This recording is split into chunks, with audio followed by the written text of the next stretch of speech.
climb to the top of the mountain is steep. Challenges at every ledge, and the higher you climb, the harder the competition becomes. But for some competitors, they strive on those climbs to the top. They excel in them.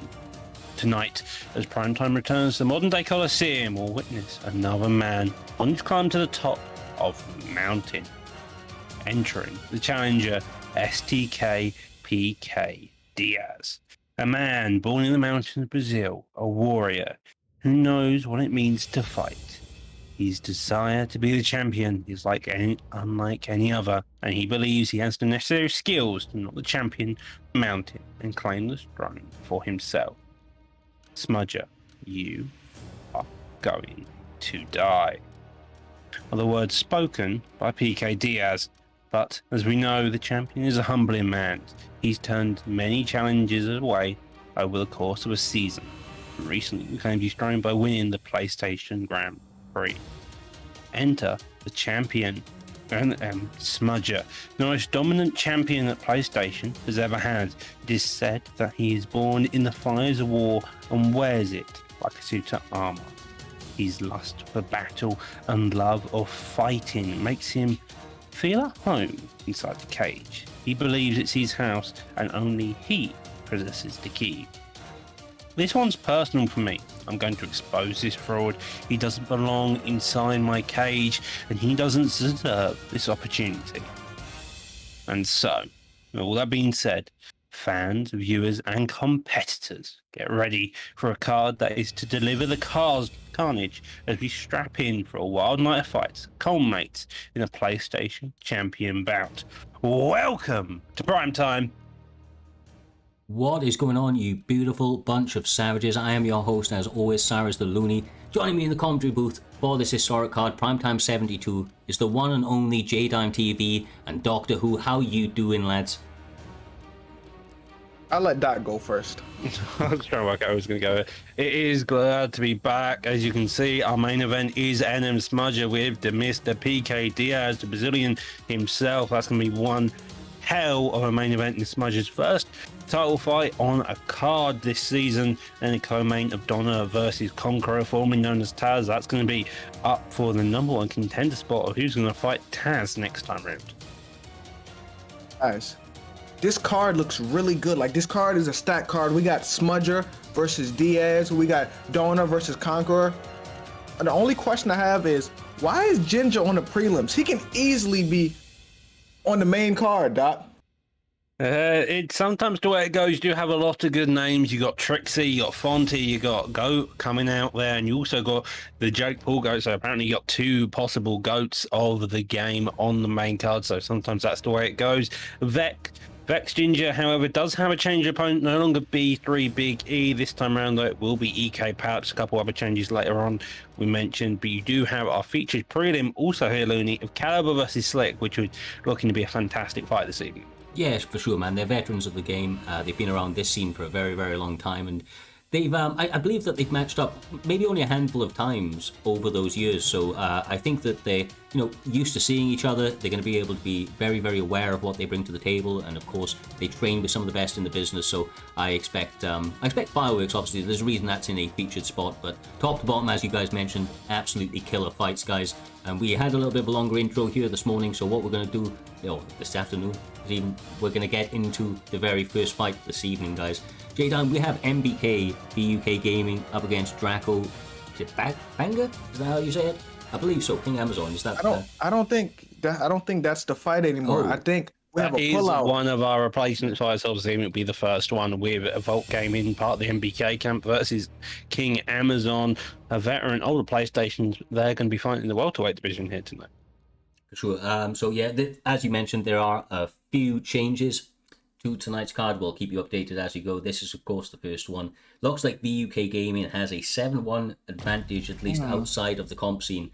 J-Dam, that's quite a lot. Obviously, it's going to be a really confidence boosting, but we've said it many times, bro. It's a little bit different when you're under the lights, and it's time to perform. Yeah, and when it comes to VUK Gaming or VUK Gaming, I don't think he gets enough credit for being a stone cold killer, because he had the whole world hating on him. The first time I seen him fight, it's hard to get the whole everyone just hates you. Like everyone came together, didn't like him, and he still performed. Like that's tough to do, Cyrus. Yeah, it is, bro. It is. And I mean, look, that's one of the things. Maybe that just kind of spurred him on a little bit more. And honestly, I didn't really get the hate. I feel like this guy is very, very talented. He has a lot of skills in basically every area of the game, and he looks to maybe take more of a heavy boxing approach here this evening, Doc. He's going to have the range on somebody like BJ Penn, although BJ Penn does hit like a truck.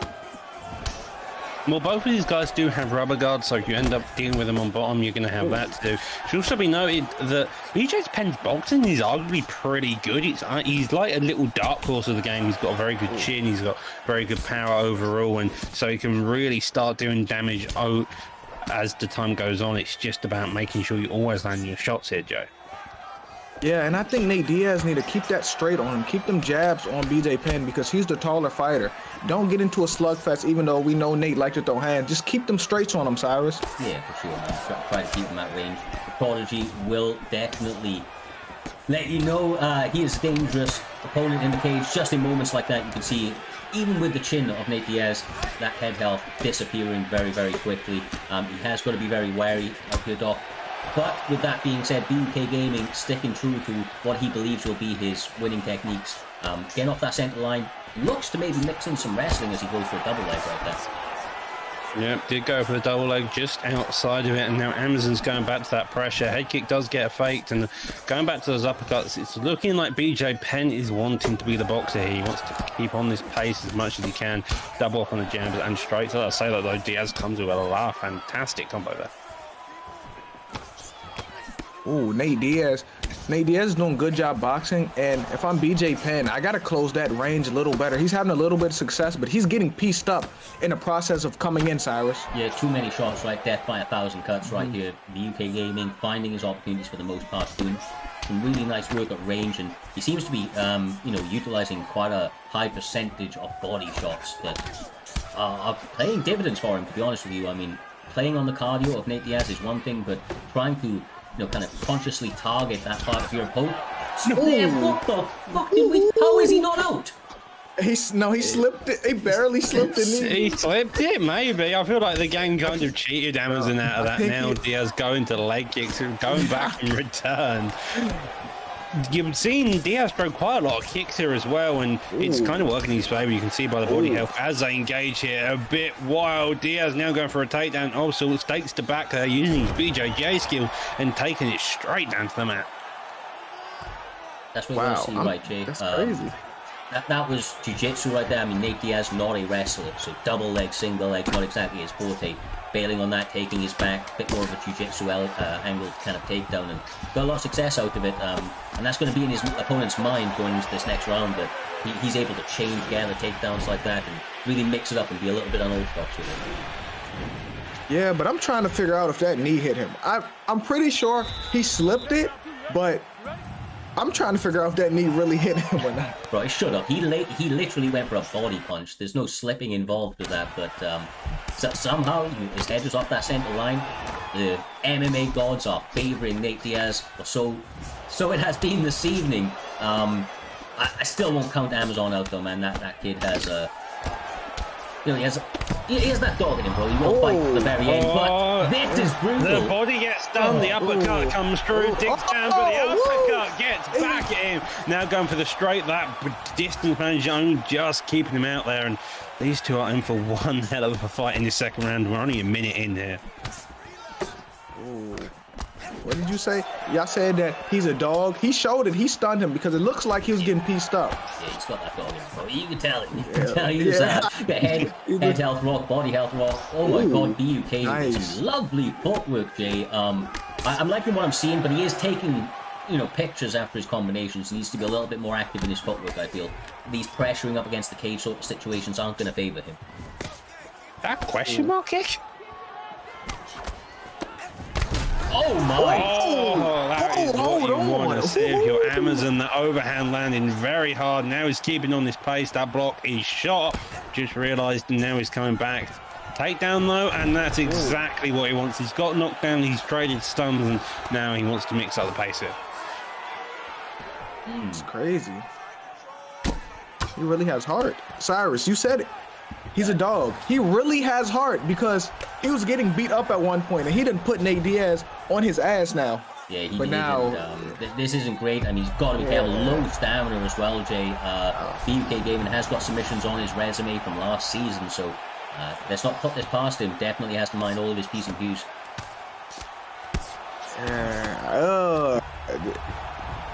Ground and pound drain heavy, does drain more stamina than the head damage, but with another deny there, you could see an armbar that gets a deny there, now goes straight into half guard again, no stam, but he manages to put off a deny. That's some impressive stuff there by Amazon.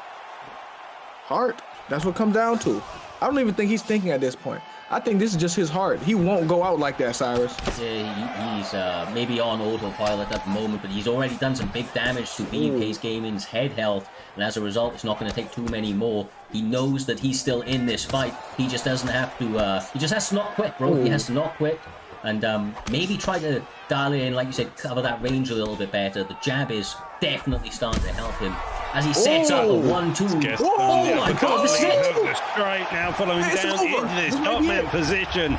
Throwing down as many shots as he can. He runs out of gas before he can land the final shot and decides that he's going to get up instead. That stamina looking a lot lower than Diaz. I mean, take 7 seconds left. It's looking like Diaz is oh my god, I thought he was going to put him out. I thought he was going to put him out. He should have been out.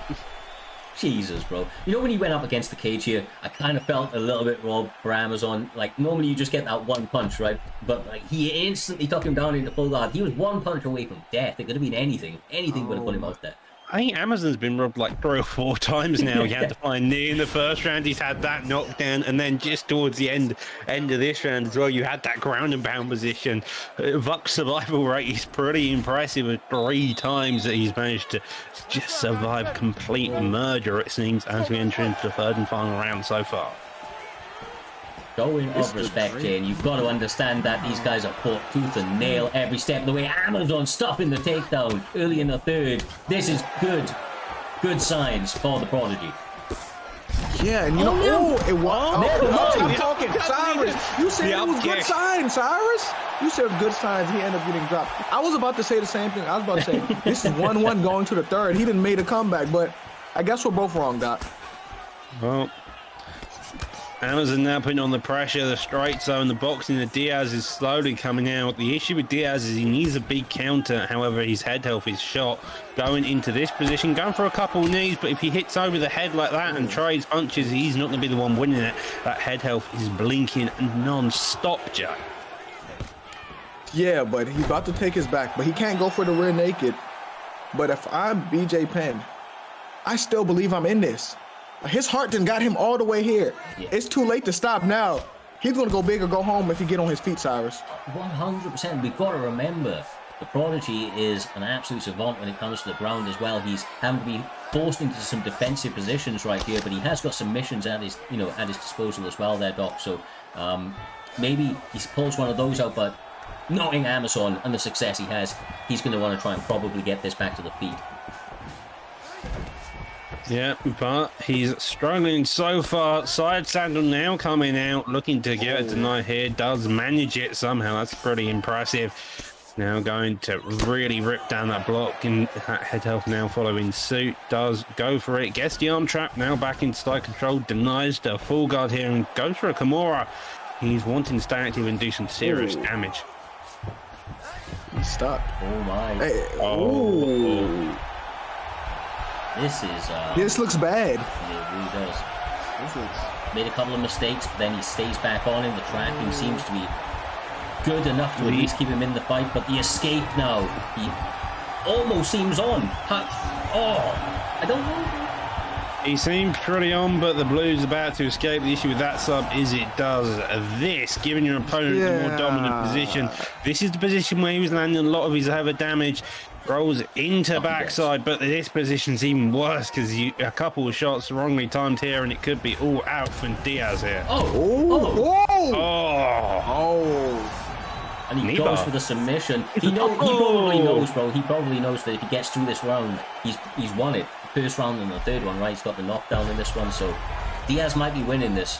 even if he just is able to secure out these next 20-odd seconds, this could be smart, even if he doesn't get the subject. Yeah, either way, no matter if BJ Penn win or lose, this was a great fight. And this is a perfect way to start off the night, too.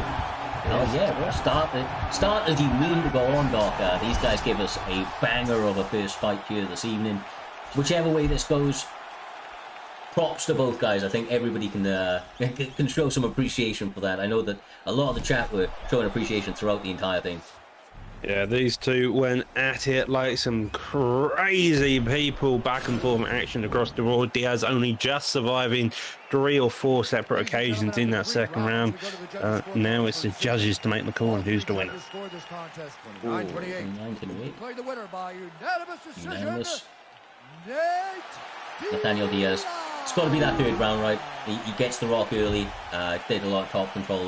Great performance from him, man. He showed a lot of heart himself. He got rocked in that second round. A lot of guys could have maybe lost their momentum, Jay, and not maybe hit the reset quite like VUK did in between that second and third round. So that veteran savvy coming into full effect. Yeah, VUK did a good job to keep his composure, because there was a time where BJ Penn was just coming back and he was turning the momentum around, and it looked like he was going to potentially take the fight. But like a veteran, VUK got that last round, and that's why he won that fight. Hell yeah. Well, guys, one fucking fantastic way to start off this evening. And considering it was a short notice replacement, that guy almost done us a favor, swapping in for Amazon. Fair play. DB Concept up next versus KM Motown or M-Town.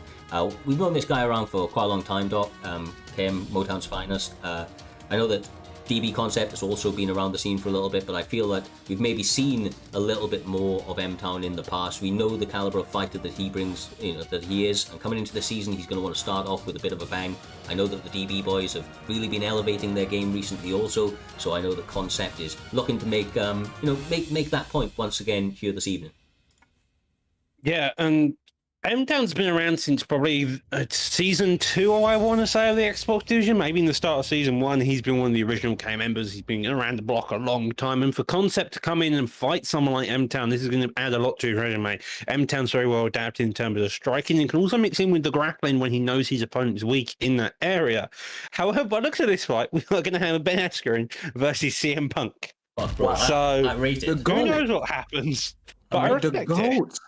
These are the CM GOATs. Punk. The GOATs are fighting, man. CM Punk is the best in the world versus the back fist striking phenom, Ben Askren. Back fist striking phenom, bro. I love it. I love it. Oh, Jesus. Look, if these guys actually go, these two fighters, then fair play. Maybe they had a little bit of an unofficial agreement going into this one. Of course, 4-star fighters only on the prelims as we move into the main card. 4.5, 5-star fighters become available, of course, but it does give us nice variation to the matches. I mean, we wouldn't have seen this otherwise, Doc. I couldn't imagine, bro. Somebody picking Ben Askren and CM Punk. God damn. Ben Askren ain't that bad. For someone who uses Maya or used to use Maya, Ben Askren actually isn't that bad. Like, he's kind of fun to use in some cases. Punk, on the other hand, you have to be an insane person. He does have really good health stats as far as I'm aware. Like, he has a 91 chin, if I'm not mistaken. And other type of members like that, he's really good. Well, CM Punk is the GOAT. All I'm saying right now, though, is that DB Concept is ready and raring to go. The chat was letting us know that he is actually a Ben Askren main, so this isn't kind of like a joke pick by him. He's used to playing this character, and he feels very, very comfortable with him. He's his own teammate, to be stated. Well, yeah, so he would know if it was his main, bro. That's what we're saying. So the point being, it may have struck fear into the heart of M-Town's finest, because right now he's struggling to press that ready up button. Maybe he's second guessing that CM Punk pick over here, Jada. Bro, CM Punk. I don't know why he's debating whether or not to pick CM Punk. That's the GOAT. That's the best in the world. CM Punk let Mickey Gall beat him. CM Punk is really undefeated. That's the man, the myth, the legend. He should pick his character right now. He's too much of a GOAT that he just was above getting a win in the UFC. Well, we're going to give them another couple of seconds. Then we're pretty much just going to have to move on to the next fight. We will maybe come back round to it. Doc, as far as you're aware, brother, are the next guys ready to go if we were to move on? Believe so. Like once. Well, we will switch across, and we will probably look to do that instead. The next fight up, of course, Killer Dom up against Austin JG. This on PlayStation, am I right? This on PlayStation, right? Yeah, this is on PlayStation. Austin JG has gone by a couple of other names in the past. Karen Till and Jake Porter are these two other ones. This guy consistently on the Xbox division, normally about that midway mark, very effective in terms of the striking, and will put the pressure on when needed, able to make all those adjustments you want. Killer Dom, on the other hand, still making his way to make his name within the PS division, so this is looking to be probably a really good fight tonight. Good stuff. Well, it looks like they're standing across from each other, so without further ado, we will skip across to them. This one in welterweight. Oh, out here, Jay. Jorge Masvidal, Anthony Pettis, two entertaining, predominantly strikers, and I imagine that that's what we're going to see here this evening. A lot of boxing out of Masvidal, a lot of kickboxing out of Pettis. But given their kind of high percentage of finishes, I don't think this one's going too long, brother. I'm willing to bet anything this doesn't go to decision. Because with Jorge Masvidal boxing style and Anthony Pettis kickboxing style, there's no way this goes to decision. If it goes to decision, I need my money back, Doc. You've got to imagine these two are going to really want to push that pace. A Masvidal pick, known for his boxing and the kickboxing. The Pettis, on the other hand, I mean, we had last night, we had a Pettis that managed to get a finish in with 1 second left, I want to say. I think that was a Pettis fight. And so both of these fighters are typically always known for their action and chaos. Killer Dom making sure he plays out the Showtime Pettis pointing to his back. However, Masvidal, all about business, looking to get straight to it. Taking the center of the cage quite nicely, Jay. Obviously, Killer Dom's probably going to be comfortable on the back foot as Anthony Pettis, but this is where you want to be if you're Austin. You want to be taking the lead and trying to work your boxing to walk down the more rangy fighter with the kicks. You're correct. And I like how Anthony Pettis isn't backing straight to the cage. I like how he's getting off the cage. Because once you get stuck on that cage, it's wraps. You don't want to be right there, Doc. Ooh. A lovely little body kick as well for him. So after that, Mitch that really digs down that stamina. That's what we're going to be doing early on. Another knee, though, working that body as well. And now they're starting to really engage in that boxing. Slow, kind of feeling out process, but also really targeting that body at the same time here. Walks him up against the cage, intelligent move, trying to control it. But as you mentioned a moment ago, Jay, the side steps from Killer Dom coming in clutch for him. He's doing really, really well at being evasive and not allowing himself to be pressed against the cage too much. Yeah, you're right. But he's taking a few shots too. Yep. But he just gotta keep him on the outside, throw them teep kicks, just basically play tag with him. Ooh. Decides to explode and a couple of big shots landing, but gotta be a little bit careful as Masvidal seems to have not liked what he just saw, decided to press and land an uppercut. That uppercut following another uppercut, getting the knockdown after the stun. The get up though by Pettis being effective, not sticking back on, but he's got to be wary of those overhands. He's thrown them a couple of times. The first one got slipped, the second one got countered. But the elbow on the pullback and a straight followed him down. Guys, this looks bad. This looks bad. It was just a competitive fight. Next thing you know, Jorge he basically said, I'm going to just sit up. Yeah. He was playing around. He just started killing him out of nowhere. We've seen Austin before, bro, and one thing that you can say about this man is that his boxing is really, really crispy, especially as he starts to settle into his groove. He knows how to play the game everywhere, but I wouldn't be too surprised if we see him separate at some point in the near future. He really does get his best work done down there, and Anthony Pettis no slouch on the mat, although he is getting pinned pretty nicely here, Doc, so far.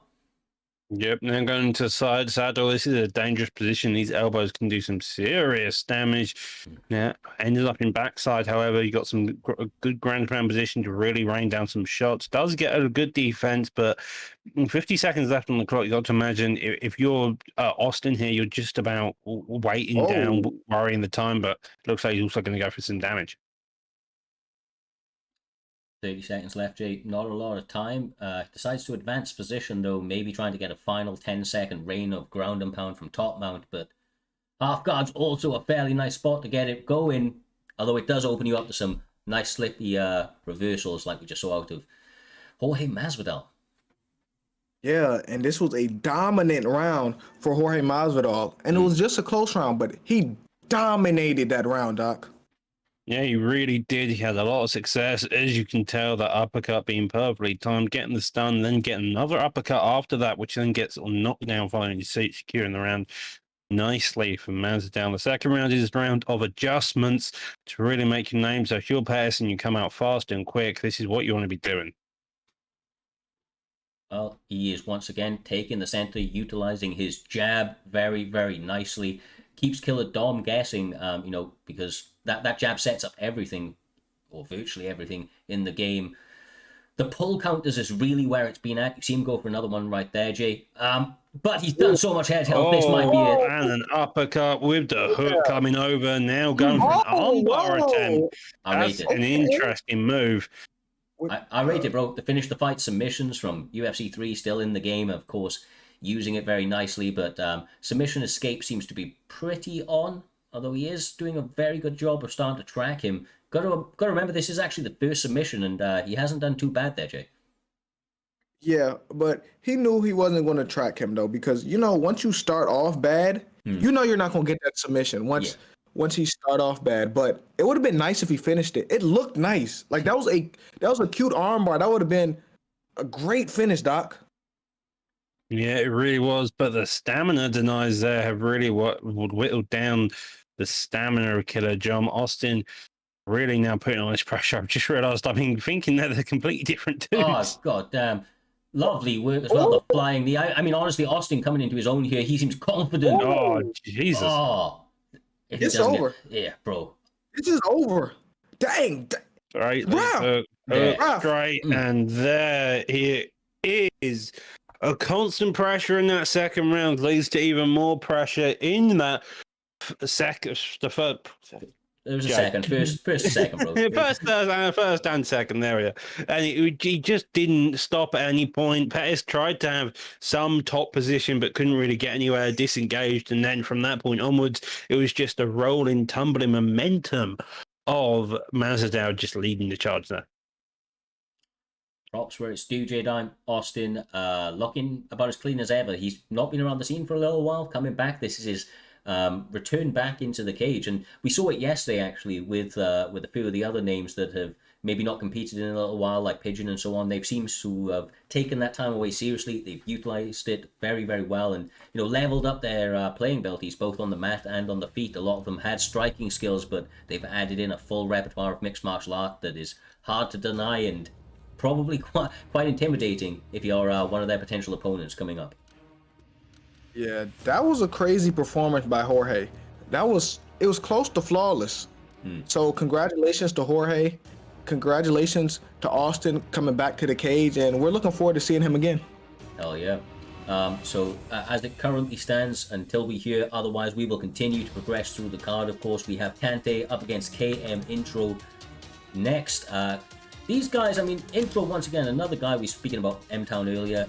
He's been around the scene for a very, very long time. Introspectively, he has a fantastic name, has a fantastic fighting style, as all of those KM boys do. But I feel like Kante has been on the scene a shorter period. He's kind of burst onto it, and honestly, he's been having some really standout performances with silky smooth striking to kind of back up everything that he brings to the table. I'm interested to see how these guys match up, due to the fact that I feel like they're both highly technical strikers, and just the way that puzzle kind of fits together.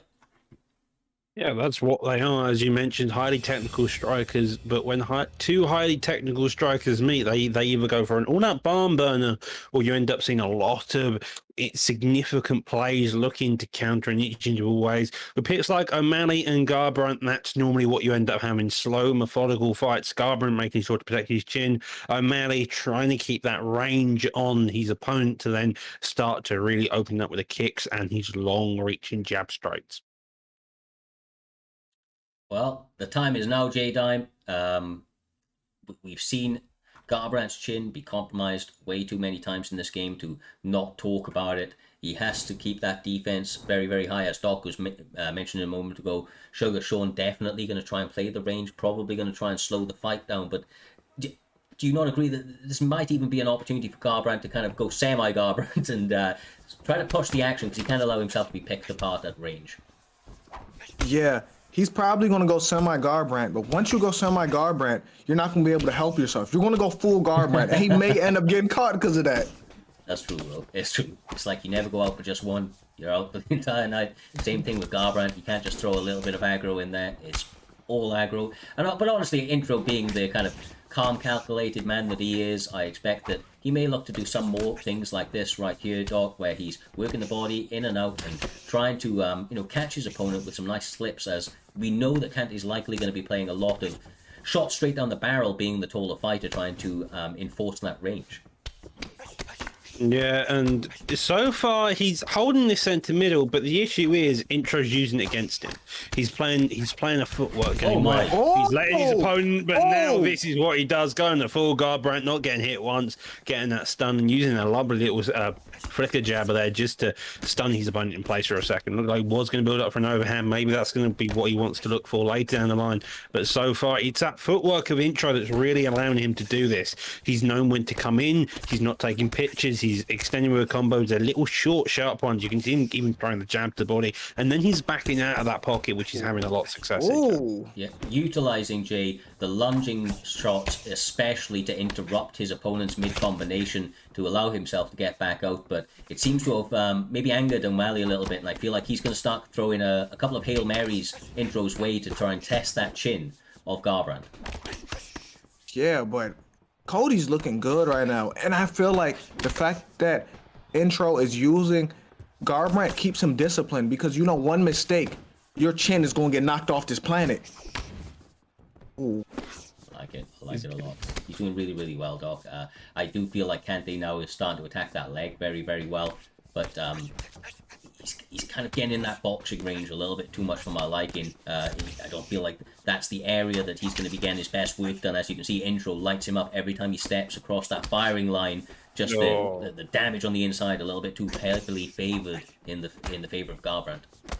It's not that O'Malley looks to be like a timid striker. As you can see there, he's wanting to attack. It's just the aggression of Intro is very difficult to match with someone like Garbrandt, because you can't trade with the man because he's got so much power. He's got a glass chin, but if your chin's already cracked like it has been with O'Malley, that power can do so much. Kicking the leg is the best option here, but the way the footwork is going into the favor of Intro, you have another issue. Oh my God! Jesus!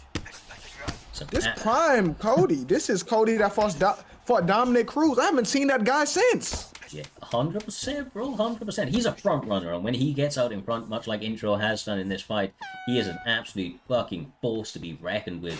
That guy, it's going to take some serious kind of concentration, some serious, some serious heart, I feel, Doc, for O'Malley to come back in this one. He's had a really rough first round, and he kind of almost needs to forget about that and have a short memory going into the second and just try and get his own game going. Avoid this standing toe-to-toe with his opponent. Yeah, it's making sure it's standing away from opponent, but also it's round two is not just about adjustments, it's about momentum. If you can stop your opponent's momentum, if he's had a very good first round, you put that kind of worry into them that they can't get that going again. And then if you're able to stagnate that and really start to come out against him, you can really start to gain momentum going in your favor. And that seems to be slightly happening here. Ding down to that body twice again. Only just doing the body hitting there as well. A front kick following suit. Jesus. Kante's really pulled his back. How was he still up? He got hit with like a million body shots. Then a body kick. Man. Oh my goodness, he's turned this around. Oh, another body shot. Yeah, he's a little bit too close for those to do maximum damage, but he is letting go with his combinations right now, doing everything that we were calling for in terms of the changing momentum from yourself there, especially, Doc. As you can see, that may have dinged Intro a little bit, and he may be feeling it. When you're so far ahead, Jay, and then you get your bell rung, it can be hard to come back, but Intro saying none of that. Yeah, Intro with the great composure, because it's tough if you're Cody if you get stunned when you have the lead, because now his chin is a little shot. Now every shot seems like it's going to hurt you, so it's kind of tough, and he's showing great composure, Doc. Well, if you're Cody, you've just been knocked down twice, if I'm not mistaken. So he's currently losing this round. So if you're Cody, you've got two options here. You either do what you're doing there, or you go for now. He's going to go for the finish. Oh my. Lovely job playing that aggressive game, working that block. The hooks only just getting blocked. Those two posts really saved O'Malley's head there.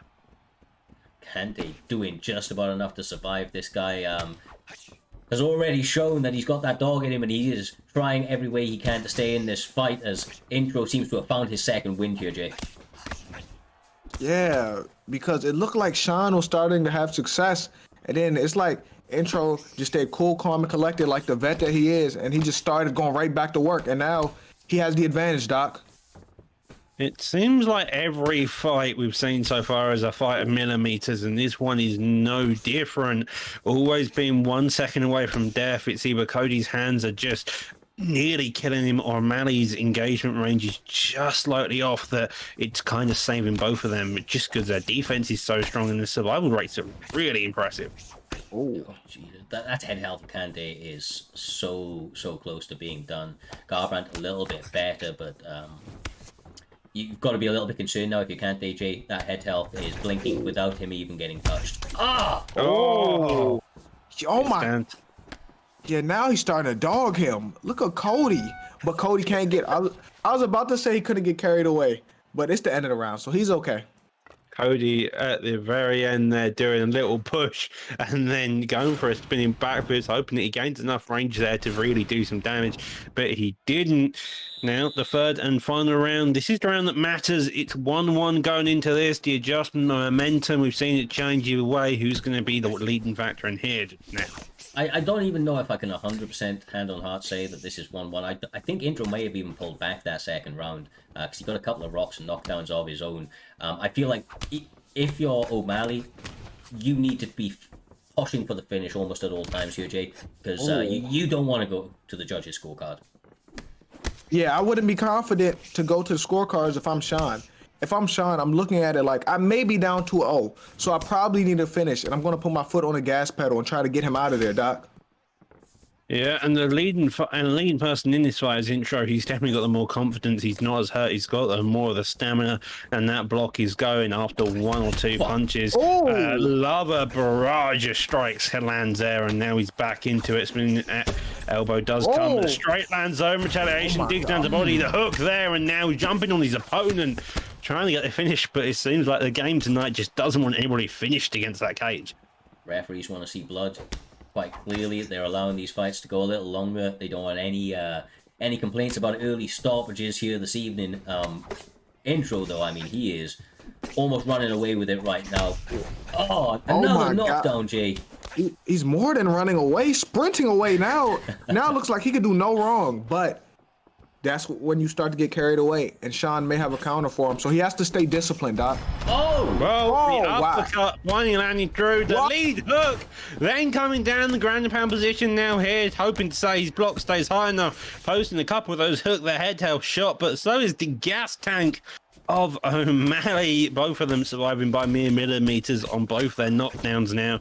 2 minutes left on the clock. O'Malley maybe wants to disengage, he does so, and it's a scary time for both of them. Slip. Gets caught in a flurry. Sets him down. This might be it. The head health. Just the defense, like you said, in these dire situations, just about enough for these guys to keep themselves in it each and every time. When it seems like there's no way out, Jay. It's crazy, bro. Yeah, I'm trying to figure out how he was still alive, because this could have easily got ended. This is a great fight, and I think Sean got to get off his back. He is getting off his back because he still may need a finish. Yeah, he does find himself back on the feet now. He has 50 seconds to potentially get it done, but Intro separating him from consciousness instantly. That was a beautifully timed shot. He worked his opponent. Like you say, he started sprinting away with it, Jay. Led to that beautiful moment right there. Man, Sean O'Malley had moments in the fight where he was making a comeback, but at the end of the day, Cody knocked him out and his head hit his knee. He head-butted his knee on the way down. I hope they show that. They gotta show it. Are they gonna show it? They gonna show the end? You kind of from behind, not the best angle, but yeah. Oh fuck. Well, That was a fight and a half. The momentum going each way, back and forth there. That was one hell of a technical fight. it certainly was, brother. It certainly was. This next fight up next, however, does have a little bit of a change from what you see on your graphic. It is the one and only Vex Ginger, who coming into this season has shown honestly to be like a different breed. He seems to have leveled up out here, J-Dime. He's now actually going to be taking on the absolute killer that is EK Pabst. I think this is a beautiful matchup of two guys that are quite clearly on the surge within this promotion right now. Yeah, Vex Ginger. Ever since he came back to the Grand Prix, Ginger was a new fighter. He was beating people who usually he wouldn't beat, taking out top names. He had a great fight against Trixie last week too. And then we got Pabst. Pabst had that war, that trilogy with Nas. So this should be a great fight between two up-and-comers, two young stars in this game, Doc. Yep, Paps coming off a loss to Naz, if I remember correctly. Ginger coming off a loss to Trixie. You know for a fact that they're on one of the beginning prelims of the middle of the prelim card. You've got a great night of fights ahead of you tonight. Now, as mentioned, they're both strikers. Ginger's come out with a renewed vigor in him. Technically sound, grappling wise, even getting a win over Dirty Dave recently. So you've got to imagine if you're coming into this fight, you're going to be quite confident, even if you are going the Bruce Lee pick. Yeah, I mean, the problem is he's fighting Cub Swanson, so we know who wins this one. Oh my goodness. In all seriousness, Ginger is an absolute beast, but he will have some issues with Cub Swanson. His explosiveness, the boxing on the inside could become problematic if you're Bruce Lee. You do have a speed advantage, but it's hard to get that going when your opponent is able to use movements like that out here, J-Diamond, kind of make Bruce Lee kind of hit that air. Oh shit, I did not know he had that. Oh my god. Bruce Lee? I was about to mention he had one, but Ginger beat me to it. Bruce Lee does have an Osagara. He also has Crucifix as well as the Kimura, interestingly enough. I'm not quite sure why. Yeah. Huh? I don't know what, to be honest, I'm more shocked by the fact he has a Kimura, I'm not going to lie. There's UFC fighters on this game who don't have a Kimura, but Bruce Lee has a Kimura. Yep. Okay. And Crucifix, I'm pretty sure. It's kind of weird. Either way, Paps getting a lovely set of denies off there.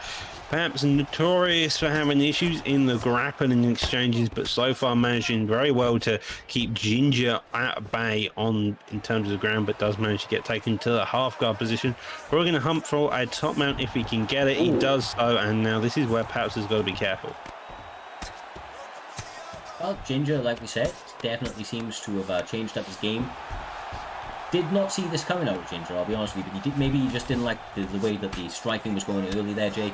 And this is actually a pretty smart move, although he does have to be a little bit careful of the jiu-jitsu of Cub Swanson. He has rubber guard and he has some beautiful reversals if you allow him. Yeah, but I didn't know Bruce had an Osotogari because every time I see Bruce Lee online, you know, it's people throwing a million kicking combos, trying to throw every type of kick. I've legit never seen no one try to Osotogari with Bruce Lee. Talking about the kicks, he does throw a spin kick to the head right there. Cub Swanson tucked into it, partially blocked. However, really it comes down to the boxing for me right here. Ginger needs to maintain that range a little bit. The boxing, though, is always going to go in the favor of Cub Swanson. As you can see him continue to work the body and the head. It's some really nice shot selection. Yeah, fantastic clock session all around now, going for the little combos in between. Ginger having a lot of... What in the world?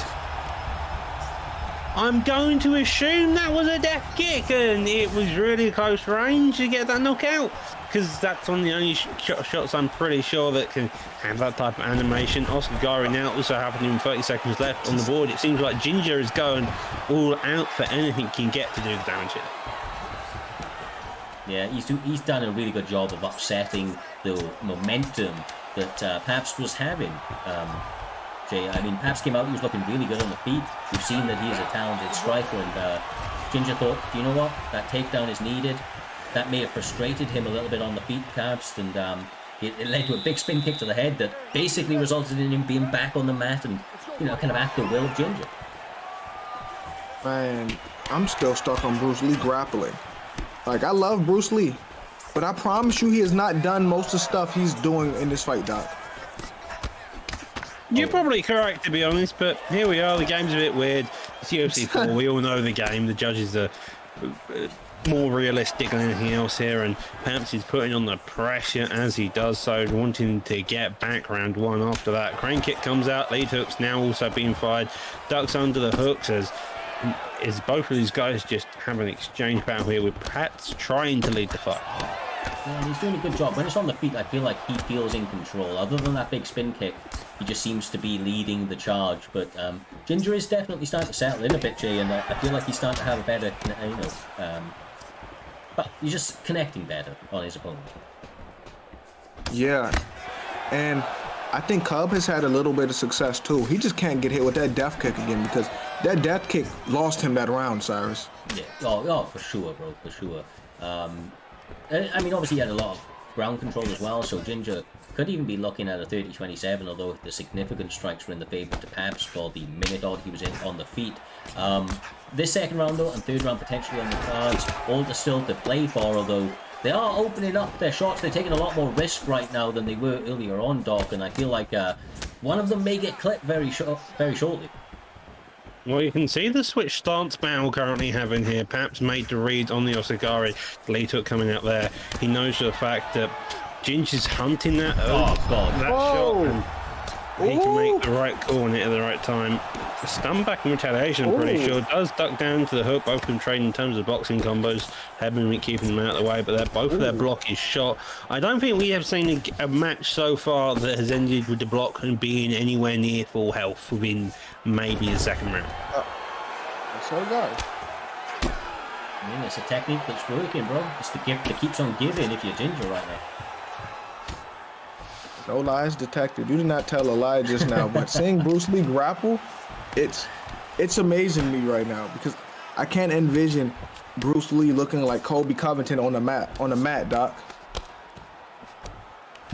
Yeah, Bruce Lee is an impressive style, you've got to admit. He's taking control, even if he is more known for his striking outside of the grappling. But here we are now going for a Kimura, as I said earlier on. Going back to the half guard, and both of these guys waiting patiently, trying to find transition that works for them. But as the round draws to a close, you've got to imagine this is perhaps unless Ginger can get something big, although he now gets to roll over. Well, maybe this was part of Ginger's plan the entire time. He saw the EK Naz perhaps fight. He's seen that Naz had some success in the grappling department, so feels like he may be able to replicate that. I feel like this is actually a really smart kind of style from him so far, although it might be 1-1 with that stun, perhaps in the second round. I'm not too sure. I feel like Ginger was ahead, but you know the way it is, the rocks do count quite big.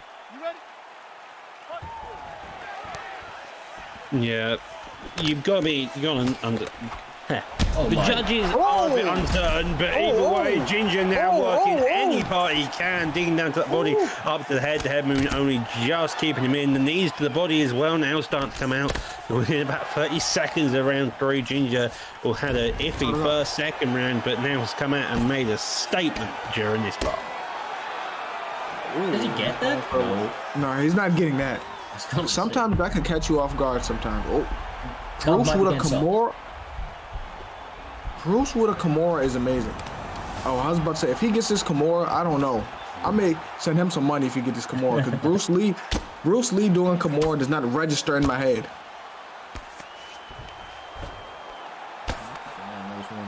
Trying to work his way back to half guard, and does, of course, like I said earlier, rubber guard is available to him, but it's going to be easier said than done as Ginger Ninja absolutely slicing through that defense like a knife through butter, finds himself in top hunt with some beautiful ground and pound, Jay.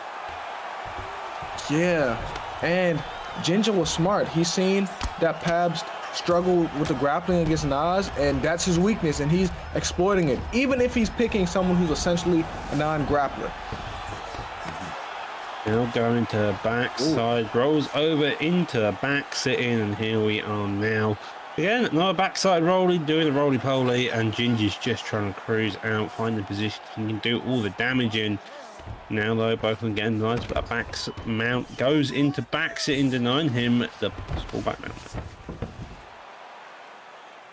Well, right now, sticking to him very nicely. Looks to maybe with a couple more shots, just about enough to keep this position. Ginger's probably feeling pretty good at this stage in the fight. Obviously, if it goes to decision, he's likely the favourite.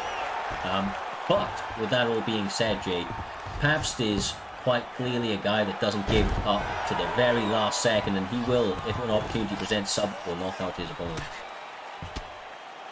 Man, you would think that Pabst worked on his grappling after them Nas fights, because that's what was holding him back against Nas. Why he could have won the series, but he didn't because he doesn't have the grappling to win. So I thought he would work on it, but you can only get so much work in like a week or two, Cyrus. Yeah, for sure, and maybe some of that coming to fruition right there, gets the separation. Stamina a little bit shot, but he does have an opportunity now to maybe walk Ginger onto something or work a little bit of magic. Oh, that was a pretty clean uppercut that landed, but trades with Bruce Lee. Honestly, only 20 seconds left, Doc, but I don't know anything can happen, bro, especially with the way that these guys are approaching these final seconds. Yeah, they've been going back and forth non-stop, trying to do it. Pabst is the one that ends up stunned to the body as well. Training the elbows, doesn't get it. A front kick for home retaliation.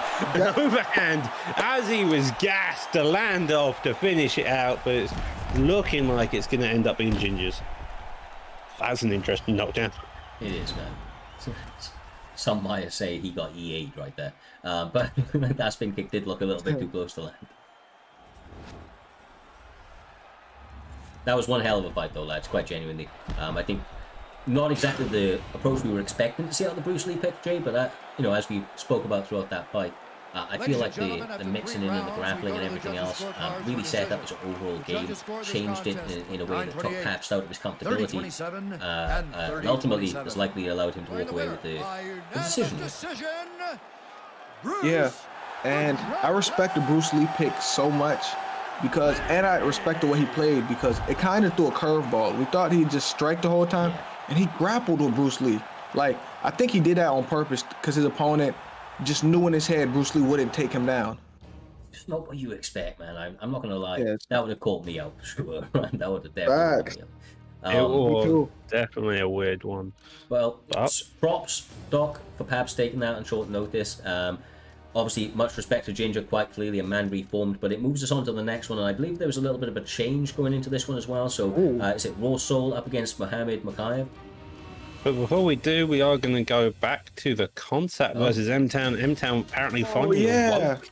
I don't know that, so I think those two are now ready to go at it here tonight. Okay, don't break my heart, brother. I hope they are. We're going to switch straight across, and hopefully these guys are about ready to go. CM Punk, Ben Askren. When I said earlier on, when I read out from the chat, apparently it was a joke. You were right as well, Doc. It isn't actually his main. I got caught, hook, line, and sinker. I took it, but nevertheless, bro, as you mentioned, he has actually had an advantage in terms of overall technique anyway, because CM Punk is, of course, 3-star rated. Isn't he the lowest rated fighter in the game, maybe? In the game? He has to be. Because I don't know a UFC fighter CM Punk can beat.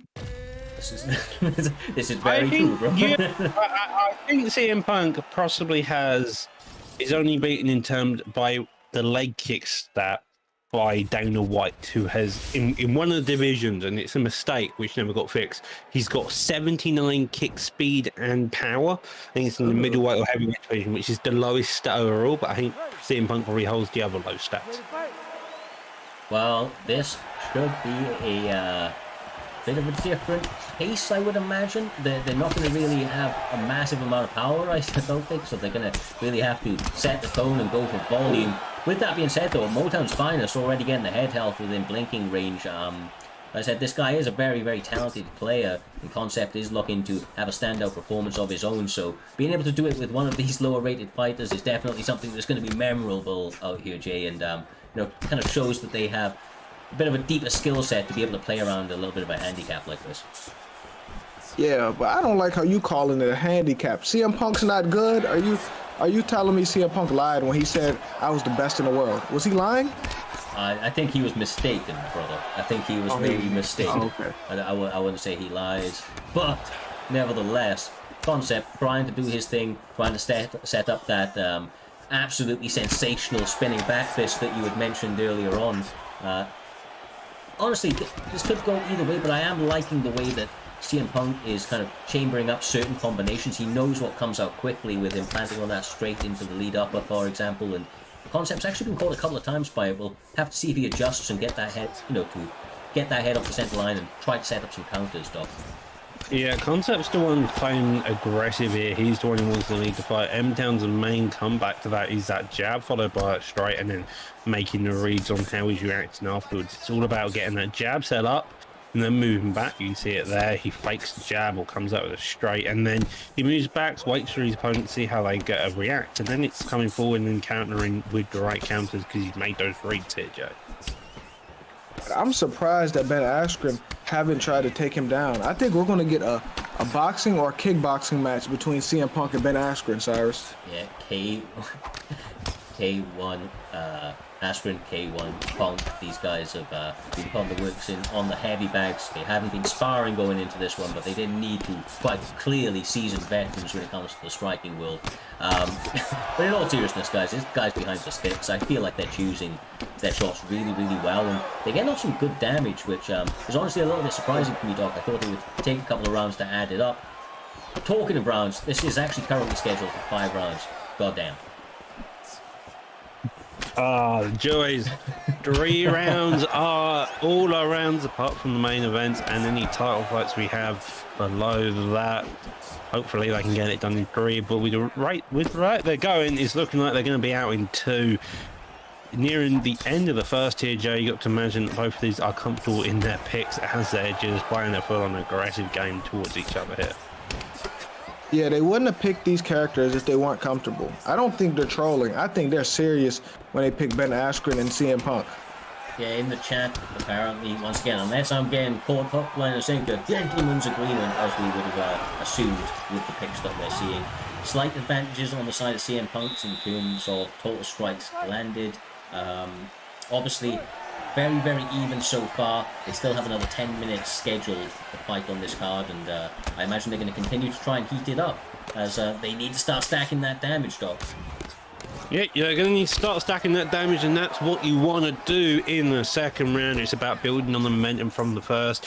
The only major difficult part is, as I've stated in the past, is you're starting from scratch again, but whoever gains this momentum here is normally going to be the leader of the fight so far. Yeah, it's a game of momentum. And I read in the chat, I don't know if you read this, Iris. Someone said a stand and bang rules gentleman agreement. That's what they said, bro. That's what they said. Okay. Benny said he was trolling, but I think he's the one that's trolling now. I'm not reading you out anymore. No, I'm joking. This is actually starting to go the way of concept in my mind. He is connecting with more damaging shots from what I've seen. However, just like that, right? I just feel like he's being more willing to up the ante and start to let that cardio go. It's a back and forth fight. He is leading the pace, but M-Town is very good at making the reads, as I was saying in round 1. He's trying to do that. A back fist of Doom coming out, not landing sadly, and possibly getting a knockout finish here. But with 2 minutes 40 left on the clock, you got to imagine that both of these guys are starting to up the ante, and that's what they seem to be doing. Getting the jab more established, always coming out, and always making sure they're, at least if they're not hitting their opponent, they're hitting the block here, Joe. Yeah, and I would actually pay. Oh my! Whoa! A pull counter from CM Punk. Who taught him that? Who taught him that one? And I would pay to see a stand and bang match between CM Punk and Ben Askren. I think that's box office. I think that's a great fight, Cyrus. Boxing only. Honestly, actually, now think about it. Ben Askren versus CM Punk in a boxing match. Yeah, I would be for that, to be honest. Yeah, that's a good match. That is actually a good match. We're basically seeing it right here, though. That's exactly what it would look like. These guys are doing all they can. There was a big rock. I think it was from Punk a moment ago. Although his head held, it was an uppercut, right? Yeah. It was a full uppercut. Yeah, yes. But his head health is actually still in the worst position, which is interesting to note. As you can see, I think Askren's starting to add up, and he gets a rock and a knockdown of his own. CM Punk! Oh no! CM Punk! No! CM Punk got pulled out of WWE move. Down on the ground, couple of shots there as the Implant Wrestling keeping him in the game. Now decides to disengage, back up on the feet. It's been a slow build-up of that rear hook, always hitting Punk, and now finally it's got the stun. Then the right shots at the right time, zigging when he should have zagged, has led him to get knocked down in the closing bell. As I say that, though, Jesus! I forgot to mention something, that they have it on 5 rounds. Yeah, they have. Yeah, we mentioned that. I think I was drunk. My bad. I was so entertained by the GOAT, CM Punk, doing his damn thing by quite clearly, Jay. That's all right, brother. He starts this out with a Raw. Both guys blinking their head health within a couple of moments. They know that they have another 4 minutes 30 to get the job done, and they are trying to do all they can to accomplish that.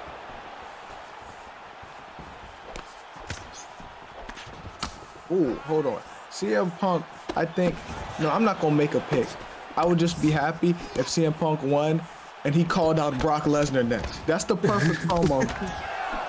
Oh, God damn. Never mind. Straight coming down the chin of CM Punk is absolutely destroyed. Ben Askren is non-stop. How is he still alive? He's taken so many shots. I've never seen Ben do that. Now going down and he gets the finish. Towards the end of that, it just looked like Punk should have just had been called off by the ref halfway through the first knockdown. Jesus. Well. As we can quite clearly see, DB Concept making his name here this evening, doing it with Ben Askren, knocking out the GOAT J-Dime. What's your reaction, my man? Man, congratulations to Ben Askren. I'm hurt for the best in the world, aka CM Punk. He didn't have to do that to him. I've never seen Ben Askren throw hands like that in my life. He was throwing beautiful combinations. So I think he needs to get tested ASAP.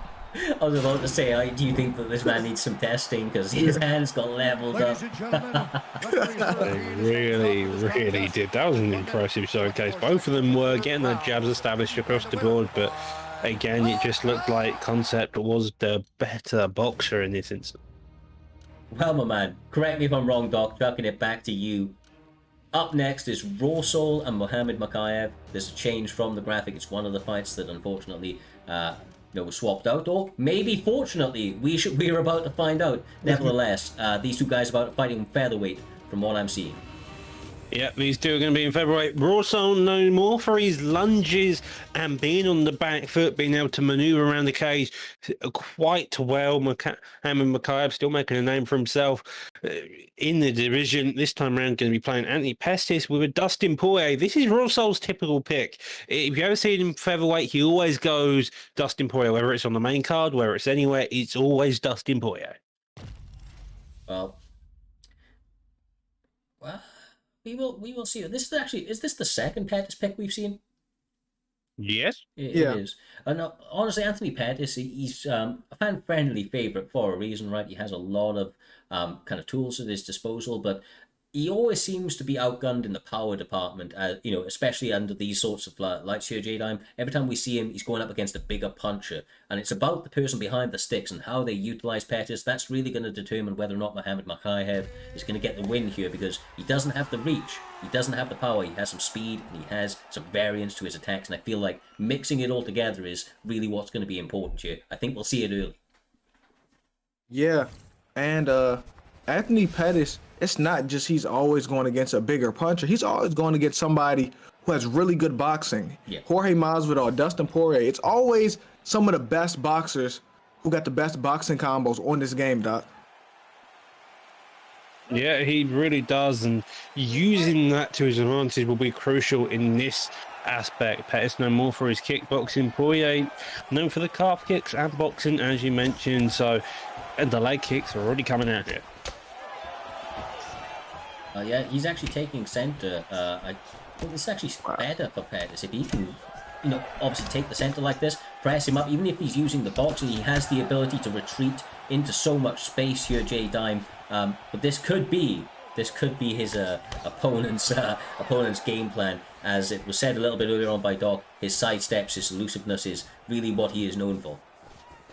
Hey, I think these picks are backwards because Raw T.O. Soul is known for fighting on his back foot, and he's using Dustin instead of Anthony Pettis, and he's fighting on his back foot with Dustin. I think they should have reversed the pick, Cyrus. Honestly, I wouldn't even disagree with you, brother. I wouldn't disagree with you. It took me a second to remember that this was Two Soul, because obviously he's now part of the Raw camp, right? So it's now Raw Soul. But this actually is an interesting move. Mohamed Makayev, I haven't seen his ground game before, so I'll throw it to you, Doc, if you have any knowledge of it. But Two Soul, Raw Soul, definitely does like to mix it up on the mat, and he already gets an early reversal, although he is in rubber guard. Yeah, but I looked at it though, he got the early reversal, got put to rubber guard, decides to disengage from rubber guard. Interesting enough, maybe a mistake there. Now going to side control, gets back into the full guard, seeming like Mohamed's game on the least bottom was particularly well up until that point. Now going back into the half guard, very active from either side, just looking to make reads where possible. Lovely denied, just limiting the possible amount of damage. If I'm Mohamed here, I'm looking to get a flip. He does get denied though. That's a fantastic read by Selwyn. I think it seems like both of them are well adjusted on the ground here, Jay. Yeah, but I'd like to see this fight. I'd like to see his fight back on the feet, and I want to see what happens because I'm really interested. I was watching Dustin Poirier fight on the back foot while Anthony Pettis initiate the action, Cyrus. Yeah, for sure. If he, there it is. He gets the separation. Actually goes for the clinch instantly, and a couple of boxing combinations from Raw Soul really starting to land. If he had a bit more stamina, he could have been lights out, but this is where kind of Raw Soul does his best work, like I said, jabbing, working his opponent, setting up those big flurries, almost, I don't know, it's a different approach. He's a unique fight style. You can see when it's Two Soul, right? You can see when it's Two Soul, Jay. Yeah, you know for certain when it's Two Soul. That's why I said he should have picked Anthony Pettis, because that's who his fight style is meant for. It's weird, and it's effective too, but it's weird watching him fight off the back foot, throwing the kicks off the back leg with Dustin Poirier, Doc. Yeah, it is very unusual, in fact, and I think that works a T-Soul here across a lot of the board. Makayev's stamina is a slightly bit lower than Pettis', I want to say. Not Pettis', Poirier's. Too many names are going about.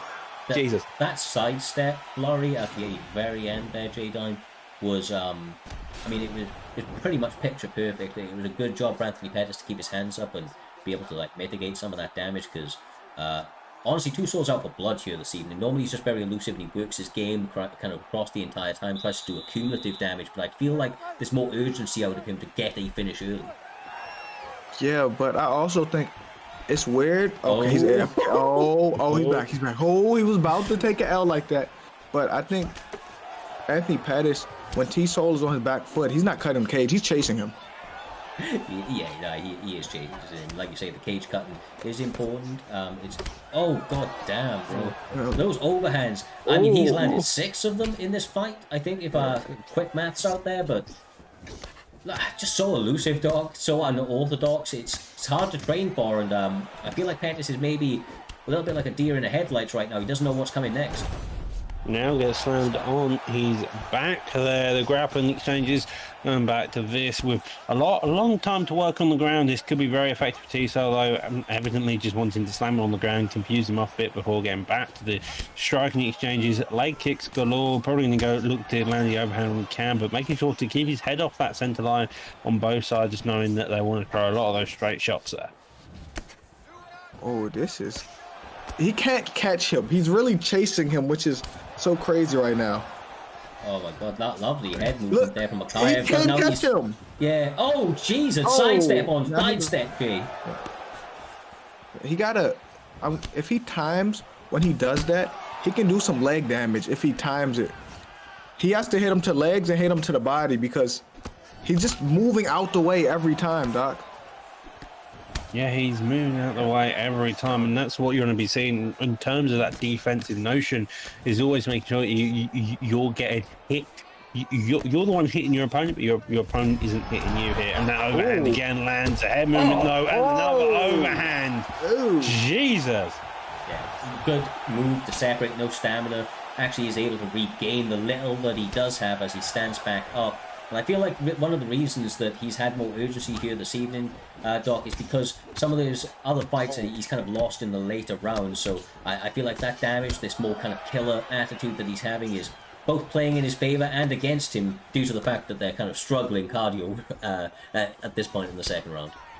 Yeah, they really are. Pettis does have slightly higher, it seems, and that may give him a benefit coming into the end of this round. But the major thing is most of the damage has been done towards Pettis and that chin, and with the way the overhand's been landed throughout the second round, it's really done such a lot to give T-Soul the advantage here. Oh my goodness, he got hit T-Soul to the head or to the body, because every time he hit him to the head, he's moving every time.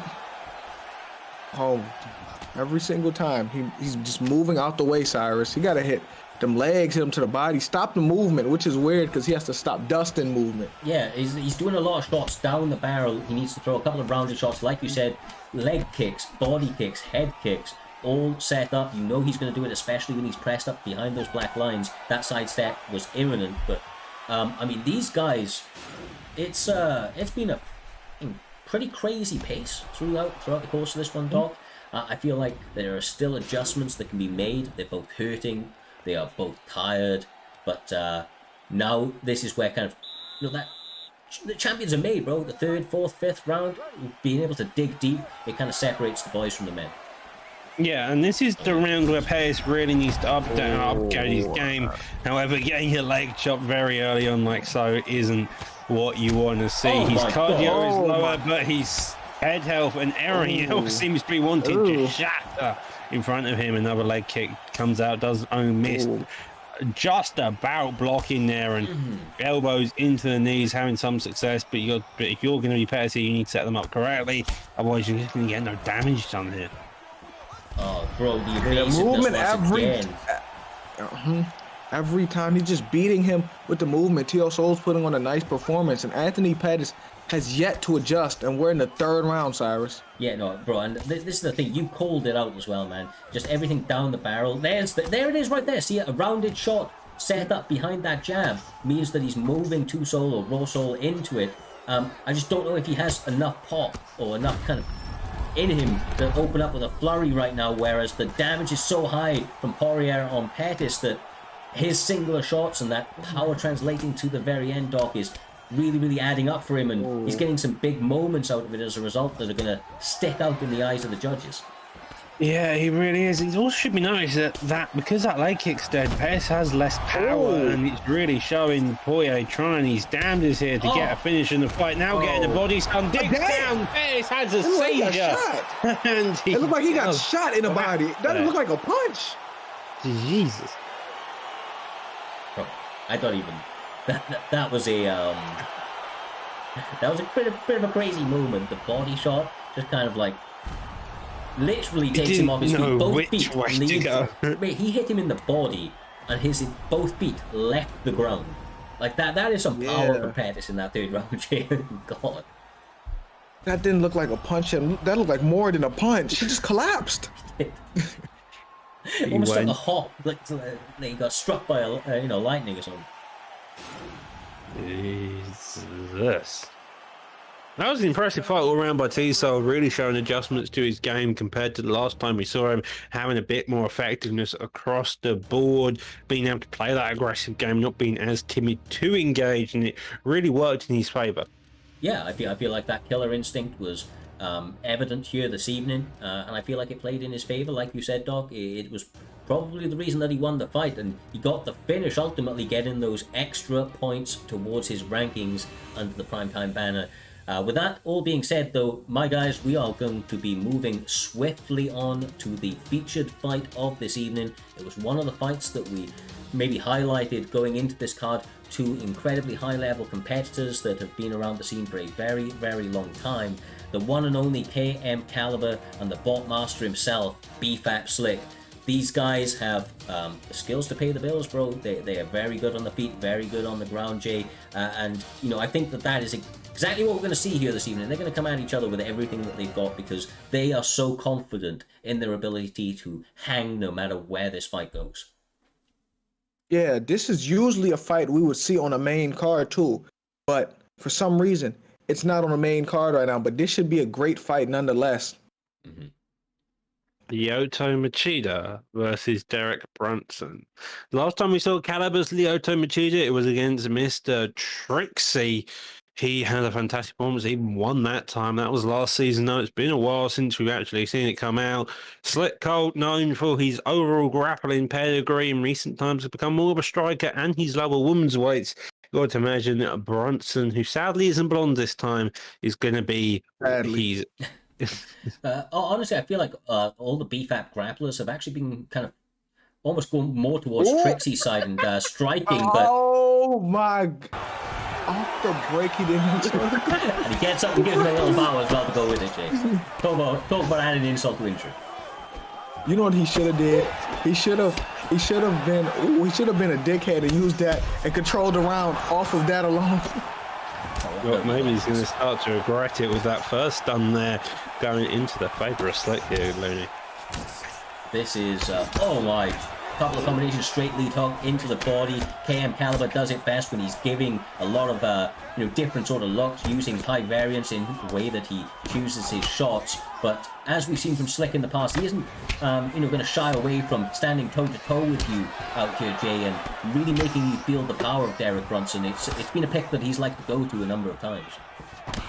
Yeah, and Derek Brunson is a sleeper pick in this division, even though he doesn't have the blonde hair, which should give him +10 to all attributes. He's a really good wrestler, and he has decent striking. He can give anyone problems if you use him correctly, Doc. Yep, well, Brunson loving that rear head kick there. It has been blocked a couple of times now, and the boxing engagements of Caliber seemingly where he wants him to go. Typically, Lyoto is a kickboxer of sorts. He has been mixing in that lead body kick at times to get that extra vulnerability, as you can see, and a spinning body kick also comes out there to a bit of an extra kick. Now working down below as well. It seems like Caliber's aiming to scattergun all techniques if we can here. I'm surprised, Jay, that Caliber is being so content to fight in the pocket. He knows he's got the speed advantage, but you'd think that he'd want to play a little bit more range given the fact that he's Lyoto. I think he just has a lot of confidence right now, so instead of... That's why he got confidence. That's why he has confidence right there. That was beautiful. I need a that was slip body uppercut? That. That was a beautiful slip body What was uppercut. that to roll? You asked why he was fighting in the pocket. I think he just got so much confidence right now, Cyrus. Yeah, you could be right, bro, and you can see it on full display, especially when you've got your opponent compromised. But nice defense from Slick Colt to catch that kick, walks him to the cage intelligently. So, can he keep him there? No, he cannot. Once again, not cage cutting out here, Doc, following his opponent, and as a result, walks him. But once again, finds himself back in the spot. He does the right things in some of the spots, but I think maybe the damage has got him a little bit flustered. Could be wrong, but... Caliber has a rhythm going to him, and Slick's trying to break that rhythm. He's having not as much success. Did land the head kick, now starting to come in with the simple body shots. Now also getting the reading out leg kick to start catching it, and that's doing him great manners. But that's what happens when you start setting up body kick. The head kick is loud. Gets a drop there. 3 seconds left on the clock, and he's trying to get a finish, but the bell rings. Oh, I thought it was over. The bell just saved him. Bell just saves him, bro. Bell just saves him. I almost feel like EA are not doing justice by Derek Brunson, not allowing him to go full Super Saiyan, but he is fighting his damnedest, and if I know anything about Slick Colt, that dog is in him, as we mentioned about a couple of fighters earlier on here this evening, Jay. But he is fighting an uphill battle. Caliber seems to be looking as good as he ever has. Yeah, that dog can only get you so far when Derek Brunson don't have blonde hair. Like, he's only half of Derek Brunson. This is just Derek. There's no Brunson because there's no blonde. And it's pissing me off, Doc. Only Derek. You know what? I can tell that came from the heart, Jay, and I'm with you, bro. I'm with you. No, I'm with you as well. Yeah, I agree. But if this is what we're working with so far, Lyoto's having some more success. It does seem like Brunson has had a bit more maneuverability here, but Caliber's coming out, keeping that head off the center. But the head kick! Slick Colt more than happy to let it all go, but it almost gets him caught and done, Jay. I got scared for a second. The head kick there comes out. Jesus, the 5 minutes of complete insanity, ducking each and individual shot. Great kick though, lands there, getting the knockdown, does let him back his opponent back up. The uppercut lead hook coming out. A knee coming as he ducks with it, just a bit poorly timed. Neither guys really wanting to give each other any momentum to really do it. The slip straight there, the double pullback digs down to the body as well, Jay. Jesus. This is a crazy. I was gonna say this is a crazy fight, and I don't think Derek Brunson is completely out of it yet, Cyrus. Yeah, no, look, this is the edge of it. Oh my God! As you say it, bro. As you say it, that catches him once again. You're absolutely right. It isn't over till the fat lady sings. She ain't singing yet, Doc. She ain't singing yet. It's that head kick from both of them. They both love it dearly, but the bodywork of Caliber's come out. The rear head kick now doing the jab, getting the knockdown. That body health is low. The head health for Brunson is low. He's got no block either, and now Caliber's hunting for this finish. Landing the shots, raining down the orbit slit, making the reads as he does, gassing Caliber out. Both of their gas tanks are extremely low, and Brunson getting that flip at the very end, but submission is possibly on the way. Yeah, only a minute left on the clock, but Slip Pulp is fantastic on the mat. But that being said, so is Caliber, and he uses his grappling knowledge to get back to his feet. J-Dime pushes him, roundhouse to the body. He's going to look to set something up big. You can feel it. It's in the air. Okay, it may actually be over now. I know I said it wasn't over before. I think I'm wrong. I'm wrong. I'm just wrong. The second round before the recovery kicks in. Caliber's time to kill is on the clock, and Brunson. Only a matter of time, bro. He was so hit, so hurt. And like you said, Jay, that dog will only get you so far, bro. It will only get you so far. Ultimately, the one and only KM Caliber, what we would maybe called our Donald Cerrone in the past, due to the fact that he takes so many short notice fights and he stays so active. He looked dialed in here this evening. He looked as good as he ever has, and I mean, he is a problem for anybody he steps in that cage with. Yeah, he is, and he has a really good Lyoto Machida. I remember the first time I seen him use it. I think it was against Trixie, and Trixie had Robert Whitaker, if I'm not mistaken. That was the first time I seen him use his Lyoto, and he surprised me. He has a really good Lyoto Machida. I think that's like his Hail Mary. He got that in his back pocket. People don't expect it, Cyrus. Yeah, he could be the best Lyoto Machida in the game, to be quite honest with you. Like on UFC 4, I wouldn't even be surprised. I don't know who would be rivaling him, but that was one hell of a way to end out the prelims. Of course, it sets us up beautifully, Doc, for the main card, the co-main, the main, which are all still to come. Raw Pappy up next, up against Jake Paul _GOAT. These guys going to be fighting in bantamweight. 5-star fighters now on the table, and as a result, we're going to get to see some spicy matchups, I would imagine. You would assume so. You got picks like Aldo, TJ, Aljamain Sterling, and others to go. But looks like we're going to get Marlon Vera versus Corey Sandhagen. You also got to hope that the fight banned this time round was #BanYan. It definitely was Yan, bro. There's no way. Of course. Of course. Yeah, you've seen some manual stuff in recent times. I mean, if there isn't somebody picking Yan, he's been banned, bro. That's the way it is. Because in bantamweight, people are going to pick Yan anytime that he's available. It's just the way it is, right, Jake?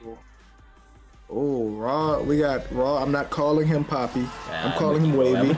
We got Wavy. All right. I'm very familiar with him. I'm very familiar. Versus, is it Jake Paul the GOAT? Mm-hmm. Jake Paul. Okay, so this should be an interesting matchup. I've actually fought Wavy a lot, and he's made vast improvements, and he has really good patience, and his ground game has improved a lot. But I'm not calling him that. You know what I'm not calling him. No, I'm just not doing it. You're calling him happy? No. But oh my God, starting out very quickly. Jake Paul trying to take some high risk, high reward sort of opportunities, but Raw Pappy actually getting some interrupting shots and landing the flying knee dog, looking dialed in and looking to capitalize early. Yeah, both of these guys are really well adjusted. Lovely little pivot lunge off to the side there. Now taking the more position. Does stick his back against the cage here. Lead kick to the body, followed by a straight comes up there. Both of these engaging in a very hectic fashion. The head movement of Jake Paul also being known. Another spinning elbow, switch body kick as well. And both of these guys not taking very long to get a feeling out process. And they're more just going straight at it here, Jake. Yeah, and I have to compliment Cheeto's. His body scan on this game is very clean. Cheeto has one of the cleanest body scans on this game. And also, even though Corey is landing on Cheeto has one of the best durabilities in the game with the 96 chin, Cyrus. Exactly right, brother. Incredibly durable. Actually packs a lot of power as well, for my money. You know, especially as he's able to drag his opponents into the later rounds. Raw Pappy always going to be the front runner in this one with Corey Sandhagen, but shit! He may not get to those later rounds. Corey Sandhagen making the read fantastic with the head movement, only just keeping him out of the fight. Going back to it, and Marlon Vera is playing like a chaotic person. The man seems like he's taken some sort of drugs just to give him this entire style where he just wants to come forward non-stop. He doesn't care what you're trying, he just wants to put on any pace he can here. Honestly, this is what we love within this community, J-Dime. Just every single one of these fights here this evening, these guys always bringing it. And as you can see right here, these guys aren't letting up that momentum. They're allowing it to fill them into their fight. Absolutely. No shit's given, brother. They are willing to risk it for the win. Yeah, risk it for the biscuit. Ooh. Oh my God. And right now, Corey Sandhagen is having a flawless performance right now. This is flawless. I can't even lie. Oh my God. Clip it. That's performance of the night. That's performance of the night. Yeah, performance of the night all the way. Jesus. I was about to mention Marlon being quite evasive, as Humble was saying in the chat, but he was always keeping head moving. But it seems like every time Corey Sandhagen threw that knee, any ideas of footwork, any ideas of knee just came out, and then as he went for that tip, question mark came over, and then a finish on against the cage was the last bell that run. That's a fantastic performance. Jesus. Yeah, Raw Pappy, the king of Canada out here, J-Dime. Getting the job done in spectacular fashion. Virtually a flawless performance, and he landed it with, or he ended it with style, bro. That was a beautiful finish. Man, I'm proud of him. I'm proud of him, and I'm not being biased, but I'm proud of him. And that was a great performance. That was a flawless victory, whether it came from anyone. That was performance of the night. Yeah, for sure, bro, for sure. There's a lot of contenders for Fight of the Night, but that by far is probably the performance of the night so far. I cannot deny it, my man. Up next, Doc, correct me if I am wrong, we have NBK, GOAT of MMA, up against a short notice replacement in Kira. These guys going to be fighting in featherweights, and you know, of course, these guys coming into this one, it's a big opportunity being in this card, especially for the guy taking the short notice replacement in Kira. Obviously, this would be a fantastic feather in his cap, and of course, a very visible spot to start out the season for him. Yep, Kira, formerly known as Rapesy, has changed his name throughout the course of between last season and this season. He was a highly rated opponent within our PlayStation division end of last season, making it into the top 20, I want to say. Don't quite me entirely, but again, it's featherweight. You got a lot of picks around the place, but looks like we're going to have Volkanovski versus a Holloway. Both of these men have been upgraded throughout their entire time since the beginning of UFC, to the point where they're arguably the GOATs of the division. Their only real difference is Max Holloway doesn't hit as hard, but he can scattergun you across the board. Volkanovski, on the other hand, can grapple here, Joe. Yeah, and I never thought we would see Max and Volk again. After what Volk did to Max, and I love Max, I never thought we'd see it again, but they are the two best featherweights in the world, and we can't doubt that, Cyrus. Mm-hmm. Oh, honestly, bro, like, he when he hits people, he has that sort of power. He can send them to the land of wind and whispers, and has done on a number of occasions. But his work ethic is what really elevates his game beyond the average fighter. Same to be said about Max Holloway. Although Max doesn't possess the power, I feel like, out here, obviously, Doc, and that's what hinders him a little bit in this matchup, is the fact that he's not able to really go blow for blow with Volk, due to the fact that Volk just hits so goddamn hard. Yeah, however, you can stop Volkanovski landing a lot of your shots by just coming out in volumes. If you can come out, get that jab straight established always, you can also get a like tiny little hit stun window, which means you can then start firing shots in between it. So you fire the jab, that's straight, that gets you a bit of the hit stun, and then you can go into those hooks and uppercuts. And if you're Holloway, that's exactly what you'll be looking for. Although so far, Volkanovski having a lot of success just putting on the pressure here and pushing Holloway against the cage. You know what? Do you know what people don't talk about on this game with Volk? That Volk has a 99 footwork, Cyrus. People don't talk about that. Yeah, and it's an important thing to highlight, Jay, because, I mean, obviously that footwork is going to play a big factor. He actually has a deceptively long reach as well, though. He's like, he's short, but he's got those long-ass arms. He has a longer reach than Max Holloway. Yeah, exactly. It's a weird idea, to be honest. Like, there's about a foot difference in terms of height, and yet they have the exact same reach. It's kind of insane. Now going into the back sitting position, using more of the grappling techniques. It does have low enough down that he gets reversed though, and now Ripsy is on top. This man is notorious always in which he once got me in top man as well. Although lost a questionable robbery decision, this man knows all the tough decisions, where to go, how to play, and exactly what positions he needs to do to get the win. Oh, is you gonna let him flip him? Oh, damn. Okay. He let him flip. There's no way he did not deny that, Cyrus. And we're back again. Quickly jockeying back and forth in position, working that body. Honestly, once again, this is another area, Doc, that Volkanovski has the advantage, is in the wrestling. He's not opposed to taking his opponents down. Of course, former rugby player, not afraid to get in on his opponent's hips and try to spear them to that mat, and finds himself in a dominant position, looking to work some heavy ground and pound. Yep, now gets gnarled, goes to the crucifix position. This is exactly where you want to be if you're Demons here, just landing down these elbows as soon as he can. And although it does look like the getting out of that position, now going to backside, you've got to be wary of each and every get up here, but it looks like side control is the place he wants to be. It's so crazy. Volk is the most, I'm not sure he's the most, but to me, he's the most complete mixed martial artist right now, and pound for pound #1. Cyrus, you agree with that? I don't know 100%, bro. That's kind of put me on the spot. I'll be honest with you. I do rate Volk though. He is a sensational talent, and quite clearly is doing some legacy-making stuff. We will see. Probably not, but he is of course the backup fighter with Charlie Olives.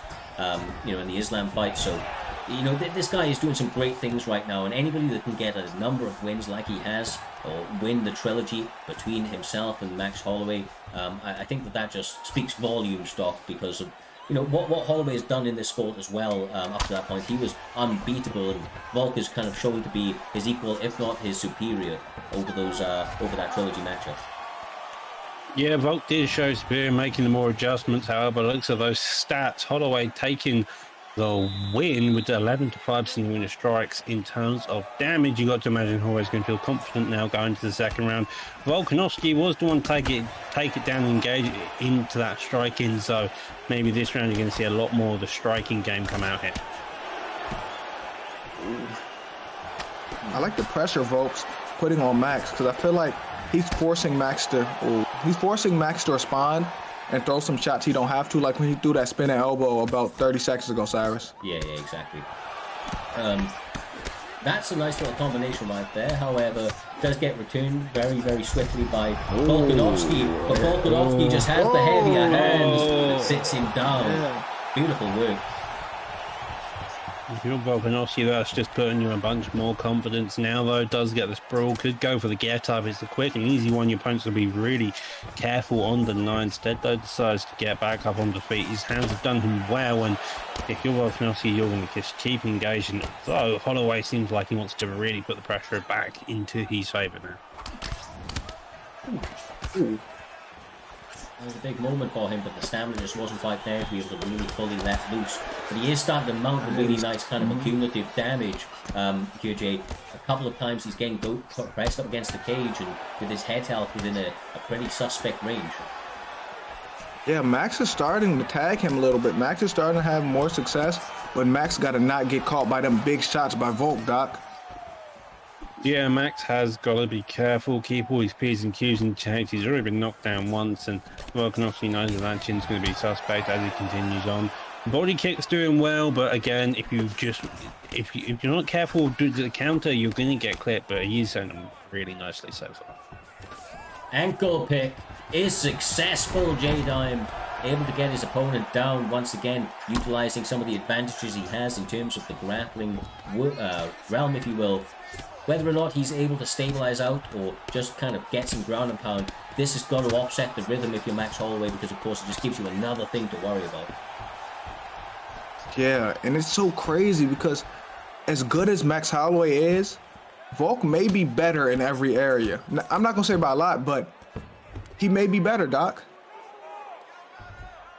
He may be better indeed. He's having a lot of success, as we mentioned earlier, as with a knockdown as well as now the grappling position. You've got to hope that if he continues on this momentum to the end of this round, going into the third, this is going to be quite half-handedly Volkanovski's fight. Couple of body shots, trying to win the head. Just once again, not shying away from really working for every second of this fight. Holloway just happy to try and work a couple of shots, get himself back to the feet with that GA advantage. Only a couple of seconds left. Reepsy almost getting stunned on the final couple of seconds. He just wants to back up and taunt right now, try and get in his opponent's head, Jay. He doesn't want those shots. That's what it is, right? He doesn't want to get taken down, so I think he's just trying to play the taunt game.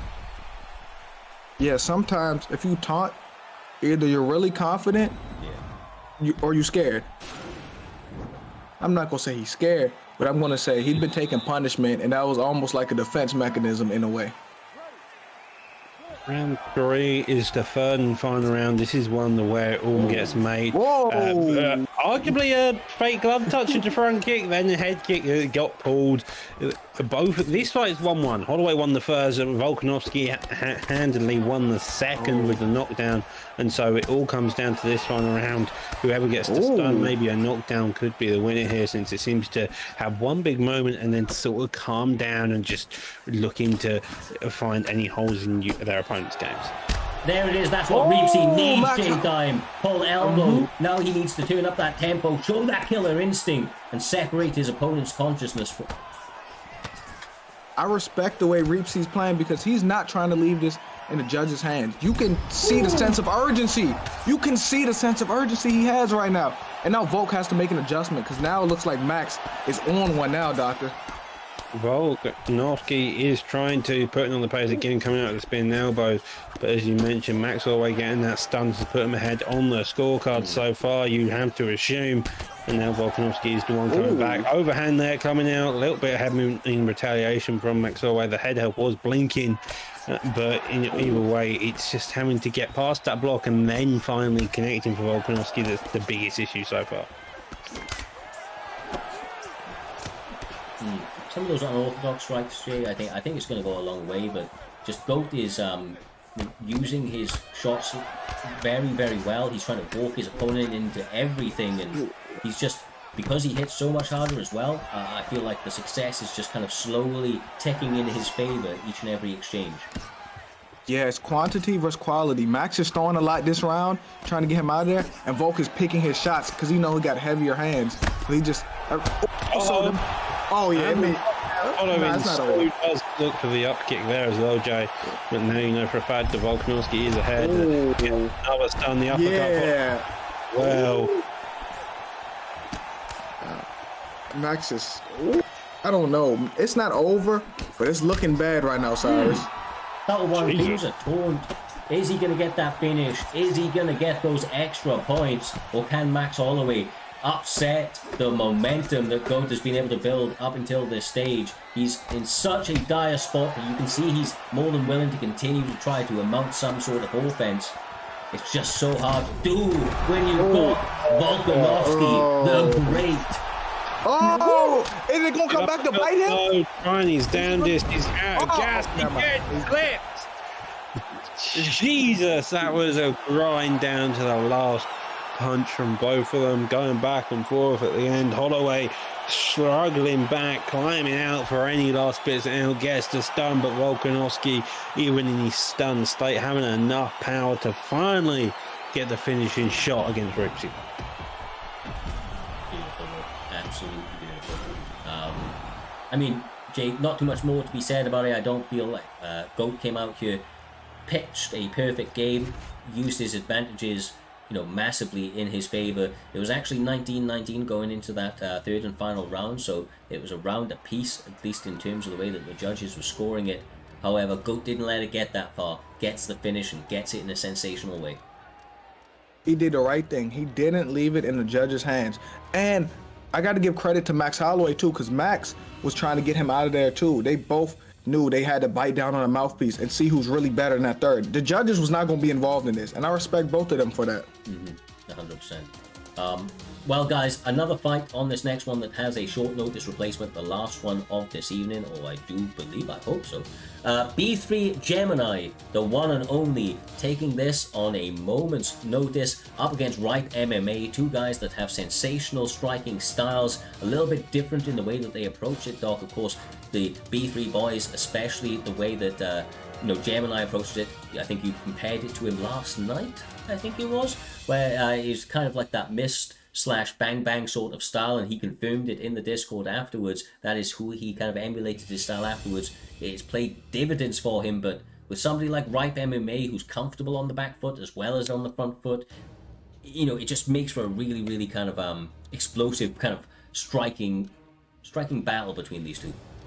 Well, as someone who's part of the B3 camp, you kind of would hope that he would take after one of the most notorious pressure strikers within the game, Mr. Bang Bang himself. He has a very aggressive game overall, and that kind of goes through with any member of the B3 crew. You see, they're all looking to knock your head off before you knock yours off, and if you try to grapple, they're just going to knock your head off quicker, and that's kind of the style they all want to go for.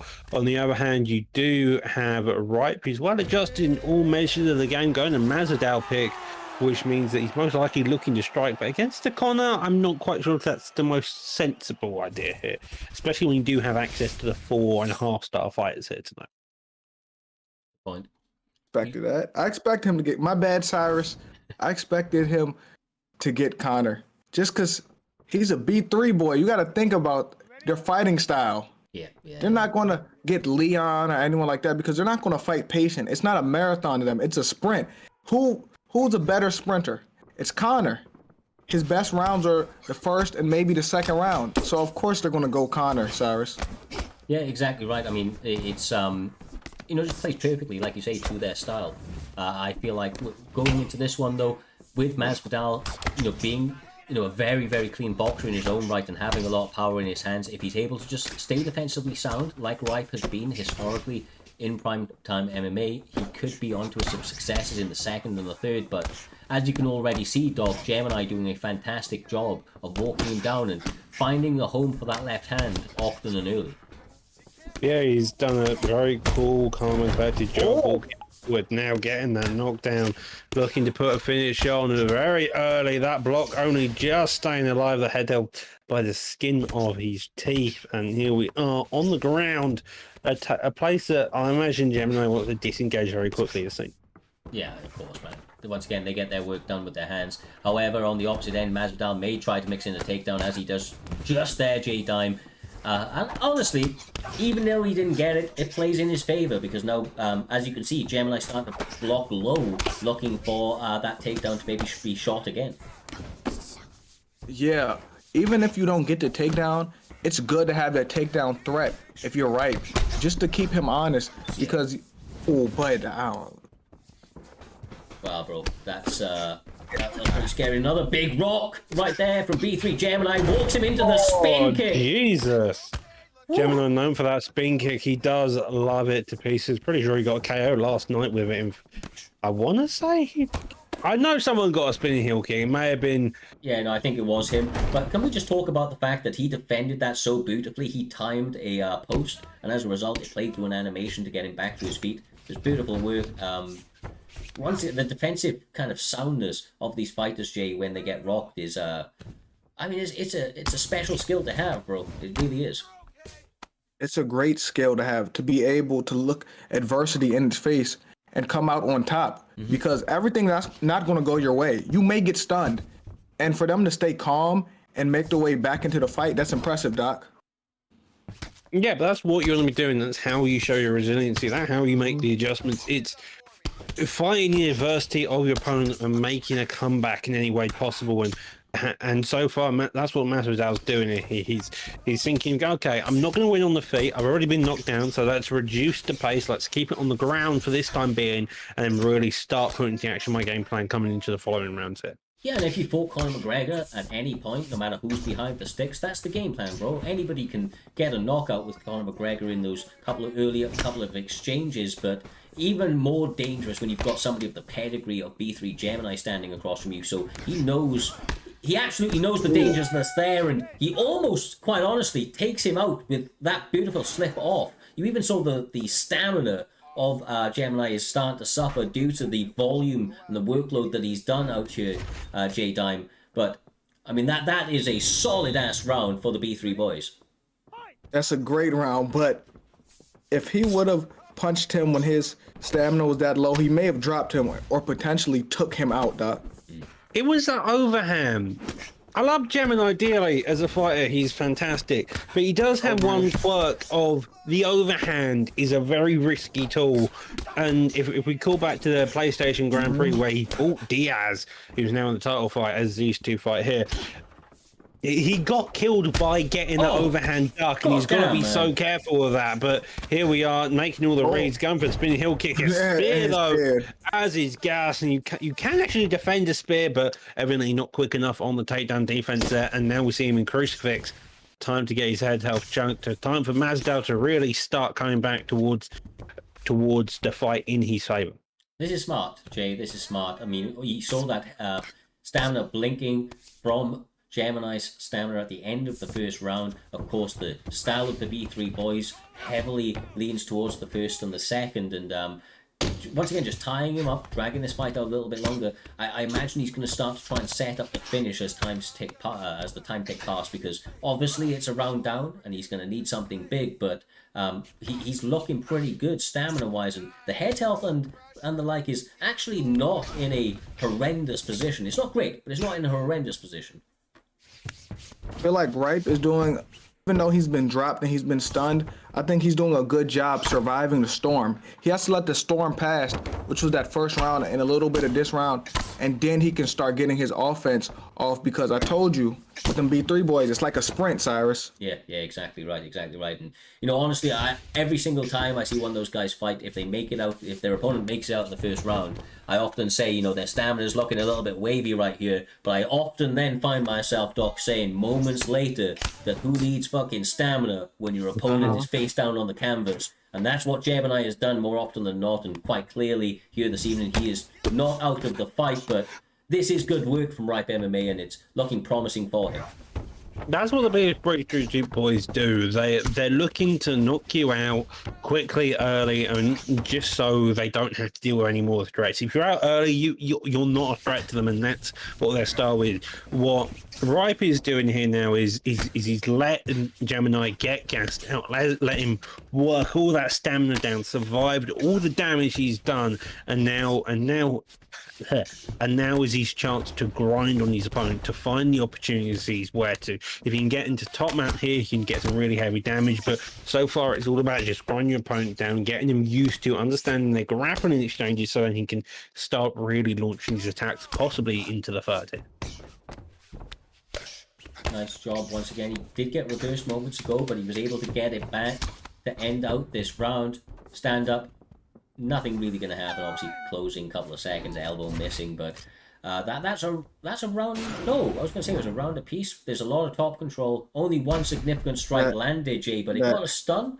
Does it? The stun gave him a round. Yeah, the way I look at it on this game is, you can be getting beat up, but if you get that stun, that's a stun or a knockdown wins you the round, unless they have a significant moment where they stun you. Because if you think about it as a judge, that's the biggest moment of that round, so you would give him that round, Cyrus. Yeah, you could very well be right, my man. Could very well be right. Nice takedown defense to start out the third and final. That's going to be promising for Gemini, especially considering the fact that when he lands, his opponent's head health is actually... Oh, shit. Oh, never mind. Never mind. Ripe MMA trying to turn it up in this third and final round. He's going to have a stamina advantage. but he does not have the head health to stand in the pocket with Conor McGregor. Oh, the that head. If he threw an uppercut, he would have put him out when he threw that overhand. Well, it only continues to heat up, Doc, over the course of this fight. 3 minutes 40 left on the clock, and both guys pushing for that finish. He's pushing this finish all the way through, trying his damnedest any possible way. He did get the slips off, as you mentioned, on the overhands, and I think that's Mazda's going to be that core grasp here. The stamina of McGregor, although we can't see it, got to imagine, is pretty low, and with this, it's just a determination of can Gemini get a stun or can Mazda make a counter here. Ooh. He could pick up the pace right now. Jorge can pick up the pace because he has a big stamina advantage right now. So he can start pressing because he may need a fin. Oh, never mind. No, you were absolutely right, but he needed to do it diligently. Yeah. Unfortunately, he double jabbed inside the pocket. Conor McGregor slipped, but he gets him with that flurry, Jay. He could be getting the finish if the stamina holds up. Both guys hurting at this late point in the fight. Oh, that head kick finally landed there, and now they're both going at it. And as he gasses out, jumping down, trying to go for that straight hook, and he is out cold. Jesus, that was a fight and a half. Jeez. That was crazy because when he threw that kick and dropped him, he had no stamina too. His was blinking too. That's a great win. He tried to survive the storm. He had his moments where it looked like he could win it, but at the end of the day, Gemini still won. Yeah, for sure, brother. And I mean, that we'll have to double check it, right? But that might be the maybe 2 fights in a row that he's landed that spinning kick and got the finish with Conor McGregor. That time it lands to the armpit, but it was so goddamn powerful, that it ricocheted through his body. Conor McGregor, man, he needs to be tested. From what I hear, he hasn't been tested in the last 9 months or so. And you know the thing is that he's looking like he may have elevated that game. He hit his armpit, bro. That's right. That's crazy to be. That's how powerful he is. That's goddamn. Well, my guys, that is another fantastic fight in the history book. It moves us on to who many herald as the pound-for-pound GOAT in Primetime MMA, no longer the champion and trying to fight his way back to it, dog. It is the one and only BFAP Trixie, up against an incredibly mighty opponent in EK Fonte. EK Fonte is a little bit newer to the scene, training with some of the best in the business from the EK lads, but from everything that we have seen about him last season, this season, he is, he is very, very strong in virtually all areas. Yeah, Fonte starting out as the SMB side of stuff with Capital and mix-ups. They all came from the SMB side, grew their way up into the EK, and here we are now. Fonte typically a striker, using those jabs and straights, a bit like Capital, more advanced in some areas, whilst Capital is more advanced in others. Trixie, though, is a man, the myth, the legend, the GOAT of Primetime, the man who had at least 10 title defenses, multiple title reigns. This is a man that if you beat him, you've made a name of yourself on, and you put the entire division on notice. Well, they had. I'm actually surprised. You could maybe tell me, Doc J, maybe a little bit of an insight. I'm surprised to see him go Usman, but maybe that is maybe that's just kind of try to dissuade Trixie from going to the mat, because we know how dangerous that guy is down there as well.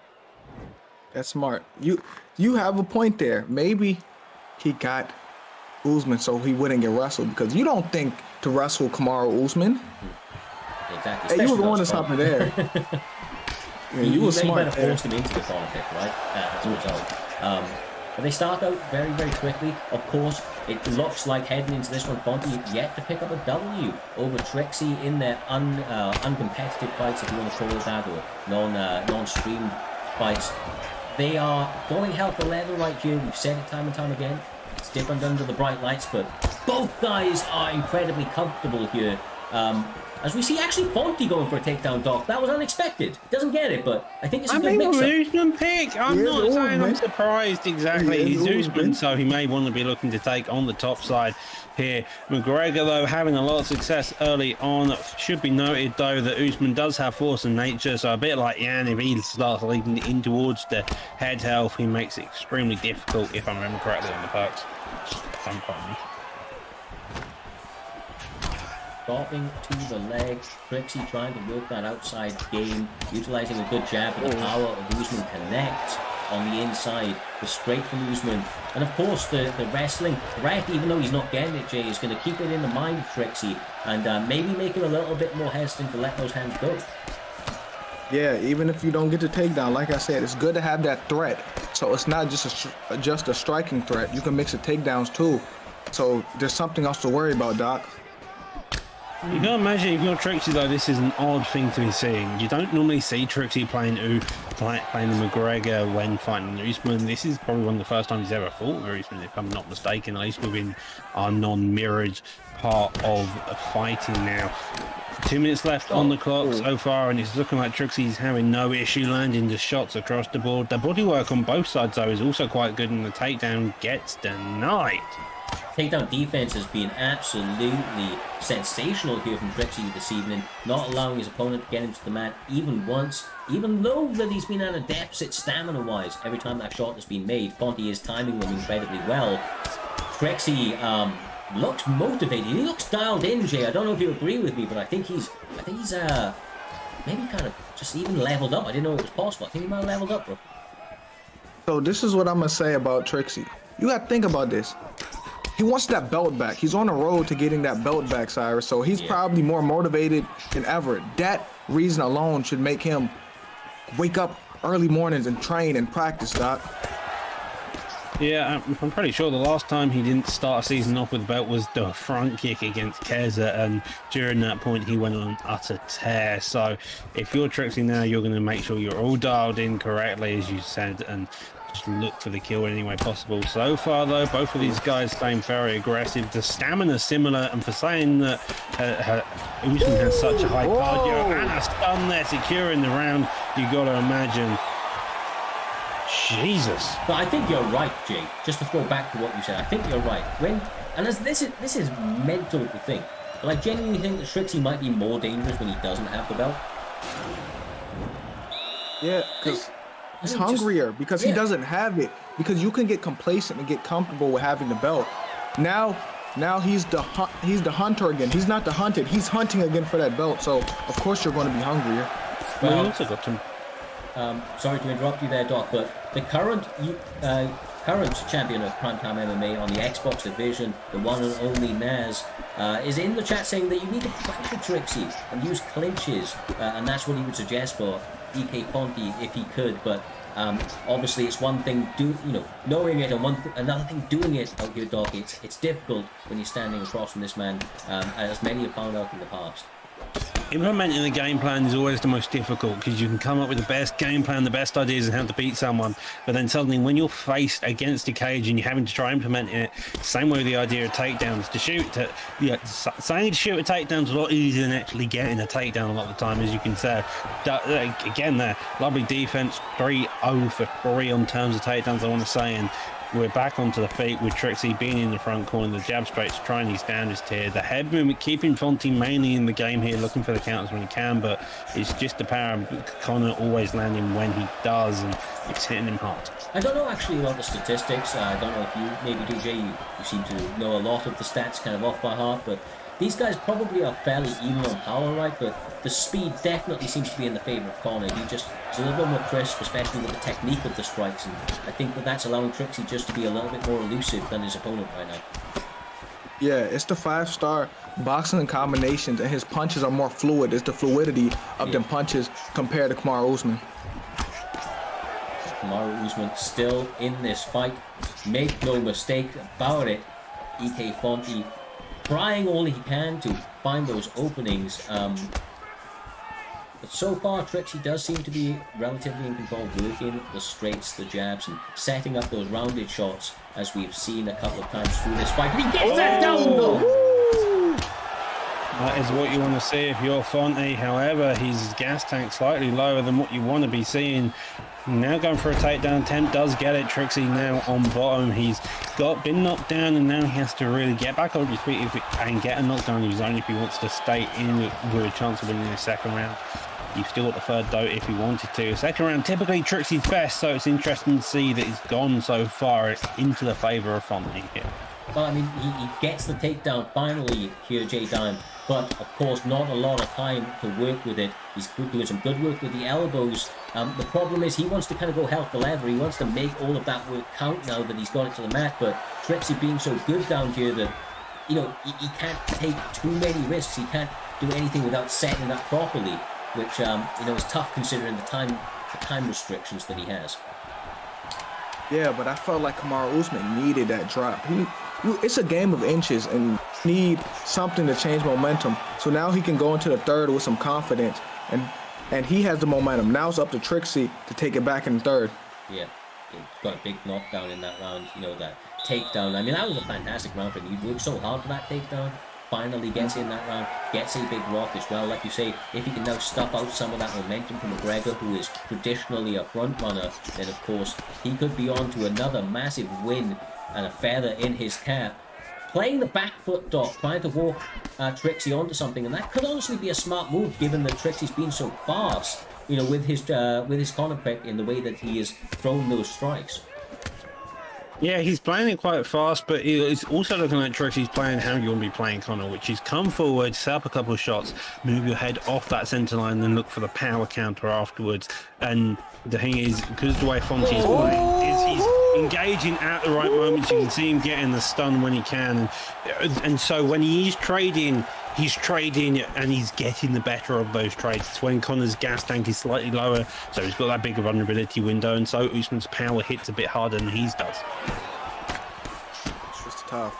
Guys, he's putting Trixie at a tough spot now because he's been stunned now, and it's 1-1, and we're in the third round. Now it's up to Trixie to do something now. Yeah, he needs a finish right here, for sure. Oh my god! But it's all in the favor of EK Fonte for the difficulties he had early to weather that storm and now find himself in the driving seat towards the last 2 minutes 40 of this fight, Dog. Confidence has got to be booming, but he knows the danger across from him. He has to be careful that he does not get caught in these closing minutes. Yeah, he's staying patient, as is Trixie coming forward in any way he can. The stamina into the favour of Usman now. Those two knockdowns definitely done something. The jab straight, looking for the pull counter afterwards, but no pull counter to be seen. 2 minutes left on the clock, and it's looking like Trixie's going to have to dig deep to really secure the victory here. Yeah, I think I think Fonte should look for a counter because Trixie has to be more aggressive now. He has to open up more now because he is down and he does need a knockout, Cyrus. 100%, brother, 100%. He needs to take those risks. A couple of good flurries land right there, but of course Fonte's going to be aware of that and he's maybe going to try and work on the pull counter, but Trixie finding a home for that flurry, gets another rock, sits him down, and he just gets come the back? win! Fuck, Jay! He was almost out at home! How does he do this shit? Listen to me, he just had the game, and Trixie just turned it around within them last 30 seconds, just like that's why he was the primetime GOAT right there. That's brother, that is fucking special right there. Absolute respect to EK Fonte. Absolute killer that guy is right there, and he was almost having a massive victory over a top flight name within the community in Trixie. So no stock lost for him for sure. His stock has definitely only continued to skyrocket within the community as a whole, Doc. But once again, Swift Trixie finds a way to get it done and moves us on beautifully to the co-main and main event. What a fucking fight that was, bro. In fact, every fight this evening has been just incredible, bro. Like, next level. These guys have put it all on the line and have really kind of showed up and showed out, making sure to fully kind of put on display their talents. They really have done. It's fantastic to see across the board. That was an Xbox division fight, but we'll move on to the next Xbox fight. This one's #1 contender. Arguably the next person who wins this will be fighting Naz next time around. You got Donna and you got Conqueror. Donna coming out with a fantastic performance last time we saw her, and so did Conqueror. Conqueror, formerly known as Taz. Taz, a grappler. Donna, a striker for the most part. However, Donna has been seen to grapple when needed to, for the likes of, I want to say, when he fought Pirate Kip, he had a fantastic round 2 against him. Yeah, well, Jay, it looks like, interestingly enough, DP Conqueror may have been inspired by a little bit of KM Caliber earlier on. Never mind, he told me to shut the fuck up and switch to Yoel Ramiro. Thought he was going to go Lyoto Machida, but Yoel Ramiro up against Marvin Vittori. Oh. Two big lads that swing heavy, heavy punches. Yeah, but this is, I'm not gonna lie, grappling is going to be tough this fight because even, well, the ping isn't that high. It's jumping from 70 to 100, so it may spike a little bit. So grappling may get a little different, Doc. It may do. It should also be noted that the differences in terms of stats. Romero does not have the greatest of cardio. His footwork is horrendous. However, he does hit hard, and he does have a good chin. Marvin Vittori kind of counters Romero in every way. He's got great cardio. A fake glove touch into a takedown. That's out of a way to start. What in the Hamzat Shemaiah just happened? Kevin Holland. That was perfect. Well, Conqueror's been active in the chat all evening. Now looking to get very active in the cage. Not wasting any time, but S&B Donner seems dialed in. Maybe he's a little bit pissed off with that, Doc, and he's doing well to start to punish his opponent early. Well, that's a lovely little counter there for the head movement. Reading that fantastically. Going straight for the takedown fantastically. So the gas tank already kind of low on terms of Conqueror's side. He needs to make sure that he recruits that in any way possible. But here we are. Gets denied there and building the high GA off of Donna's side. And now he gets a flip over into half guard here. I mean, this is where Marvin Vittori wants to be. Orc likes to smash, so he now gets Yoel Ramiro in a position where, of course, he's not going to be able to generate a lot of power from these positions, right, Jay? And if you are up against Yoel Ramiro, especially now that he has this stamina advantage early, you just want to play into that 100% and try and tax him across the 15 minutes, take him into those deeper waters where, you know, Yoel has had some issues kind of keeping that full gas tank until that stage. Yeah, because even though Yoel is a monster, he is older, and when you have that muscle, it needs more oxygen, so you tend to get tired faster. Exactly right, brother. Exactly right. Now, riding out the position, Yoel Ramiro finds himself via a scramble back on top, trying to get some ground and pound going, but the defense of Donner, so far, so good. 2 minutes left on the clock, Doc. This is a pretty frenetic pace. As you mentioned, I feel like DB Conqueror has to be a little bit more concerned about his stamina at this stage, because there's not really going to be massive damage from positions like this, although he is still staying very active. Donna's very aware of where he wants to go, what places are going to do the most damage, and I think that's what Donna's going to go for currently. Is he knows that later into this fight that Yoel Romero's cardio isn't going to great. So you can already see it's quite heavily chunked, and any takedowns he forces him to do are going to be quite heavy. Oh, that takes a lot. That takes a real hefty chunk. And again, if you get up again, you only got a minute left. It isn't particularly well versed, but if he wants to secure the round, that may be the way it goes. Another slam, but again, that stamina just going down and down. Yeah. Lovely get up there though, and again digs down to that body. I think it's going to be the case of can Romero secure the first round, maybe 2 rounds, and then that third round is where Don's probably going to be wanting to really take over, maybe into the end of that second round here. It seems to be. Oh yeah, my bad, Cyrus, but like them takedowns, them power takedowns, they're cool, but they take up your own stamina. So Yoel was doing himself a disservice when he was trying to do them power takedowns on Marvin Vittori, Cyrus. Yeah, 100%. For me, the real kind of like standout thing in this fight so far has been the defense of S&B Donner. It's been impeccable. He's allowed very, very little to get through on him, you know, throughout the entire thing. So just credit where credit is due. He is doing the right things to try and take his opponent into those deeper waters and still be in a fighting position to get himself the victory. Big slip counters from both guys miss, but you can see that the idea is there, Doc, as they continue trying to attack it, you know, the same sort of thing. The takedowns, the ground and pounds, box to wrestle seems to be the name of the game. That was a lovely bit of head movement off to the side, then going straight into the takedown attempt there, getting a couple of fakes on either side, then going to the one to half guard finally. If I'm Taz here, I'm going to aim for top mount in some aspect. Does get the side control as his opponent goes to backs it in. Goes for crucifix, does get denied, and if you're Donny, you're going to be looking for that sprawl position, but your opponent's also going to be aware of it. Does get a deny there though, and it seems like it's just that difference of who's going to be the first one to allow the other person to transition, because that's kind of going to dictate where this fight goes here.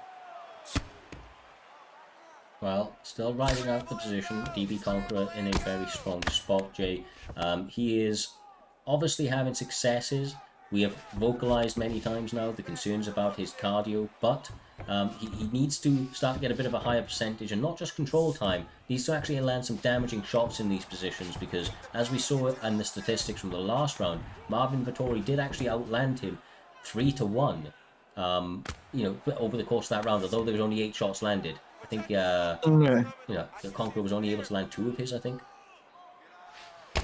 The only problem I have with with what not your Romero, what Marvin's doing, even though he's not taking damage, he's not getting punished much, he can just build up ground control, and even though he's not doing much, he can kind of steal the round off ground control, Cyrus. Yeah, he can if he allows this to continue for very much longer, but as we saw in the last round, he does amount some offense when he gets the opportunity. I feel like he's maybe the more efficient in causing or inflicting that damage. He's been more defensively sound, but you are absolutely right, Jay. He needs to land a couple of flurries to get the judges remembering him in this round, because you don't want it to be a case of, you know, you've just been smashed, right? You've been held down for that period. And although Yol is fighting his game, these are the areas where Marvin needs to now separate himself. And that's what he's doing for the most part. Whenever you get down to the ground, Donna's neutralizing it. For you say he's getting held down, but there's not much damage going on. There's a couple of posture up, but even that is getting blocked for the most part. And so for the most part, at least on the judging score criteria in this game, when it's a lot of it is about damage, if you can get that heavier damage off, you can do that all. Your opponent's going to be leading in that fight, and that's what Donna's doing. He's not worried about getting up. He's worried about doing the damage, and he knows that when he does get back on feet, this is what he's doing. He's just going body to head to countering, looking for all those damaging shots, which is working in his favour. Sure. Checking statistics quite nicely there, Jay, but as you can see, total significant strikes once again on the side of Marvin Vettori. He makes use of the time that he finds himself on the feet, brother, and you know, I feel like that's going to win him this fight if Yol isn't careful. Yeah, if this fight goes this way, I'm interested to see how they score this, because, well, he does have a lot of control. He basically hasn't hurt him or he hasn't touched him, basically. Yeah. Stamina is also into the favour of Marvin Vettori here, so he's got a lot of time to work, and having higher stamina on the ground just makes it an easier time, because one deny means you can get a couple more. Does get denied there, could go for a posture up, but his opponent doesn't get around to reading it, goes to side control. Top mount, crucifix, these are positions he wants to go for here. Does go for knee on belly, and now looking to rain down some heavy shots. Gets a top mount, and that's exactly what you'd be seeing. Nice work once again. When he finds himself in these positions, he's quite clearly in the driving seat, but the damage needs to mount up, and top mount ground and pound, definitely the way to do that, Jay, as a couple of those shots land very cleanly onto the head of SMB Donna. Those are the cleanest shots Yoel has landed this fight. Yeah. You ain't lying, bro. You ain't lying. And he's getting these denials off now as well, which is got to be concerning if you're on the side of SMP Donna. Bro. These are big shots. These are some really big shots if you're not careful. Goes to back now, getting the read, gets a deny there, and now this is where you want to be careful if you're Donna.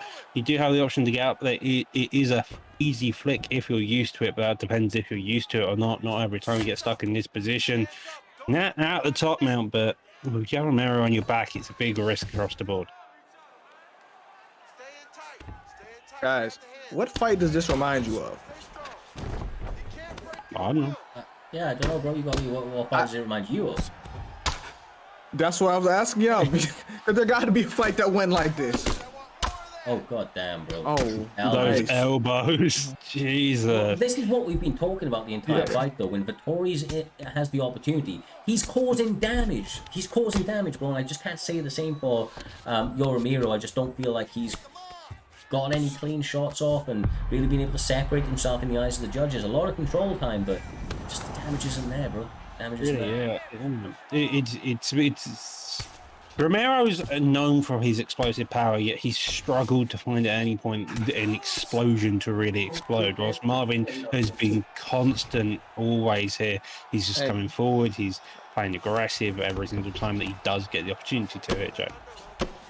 Yeah, Yoel, as powerful as he is, has not done any damage. The memorable shot has come from Marvin Vittori. So I'm interested how the judges score this control versus damage in one of the most unmemorable fights of the night so far. Yeah, they did kind of stay with each other out. I ain't gonna lie, but I feel like Marvin once again, as you can see, Marvin looked at the scorecard, realised he didn't have enough significant strikes, and went, "Okay, I'm gonna get more significant strikes than you," and proceeded to posture up and beat his head in for the next 10 seconds.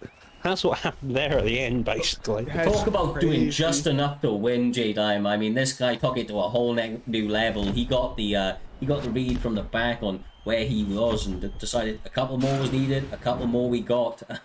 Honestly, though, he was the one that was trying to cause the damage through the entire fight, so I think that they would likely lean his way.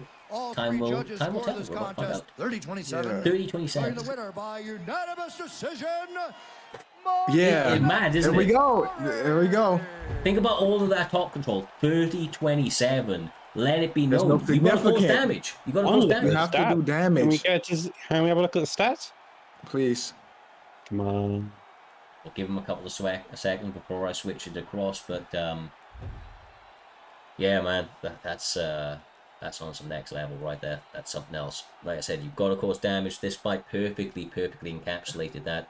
Don't think Don is going to click onto it, so we will just mosey on through there, brother. Oh, he did. Why does he do that to me? 30-27. These guys.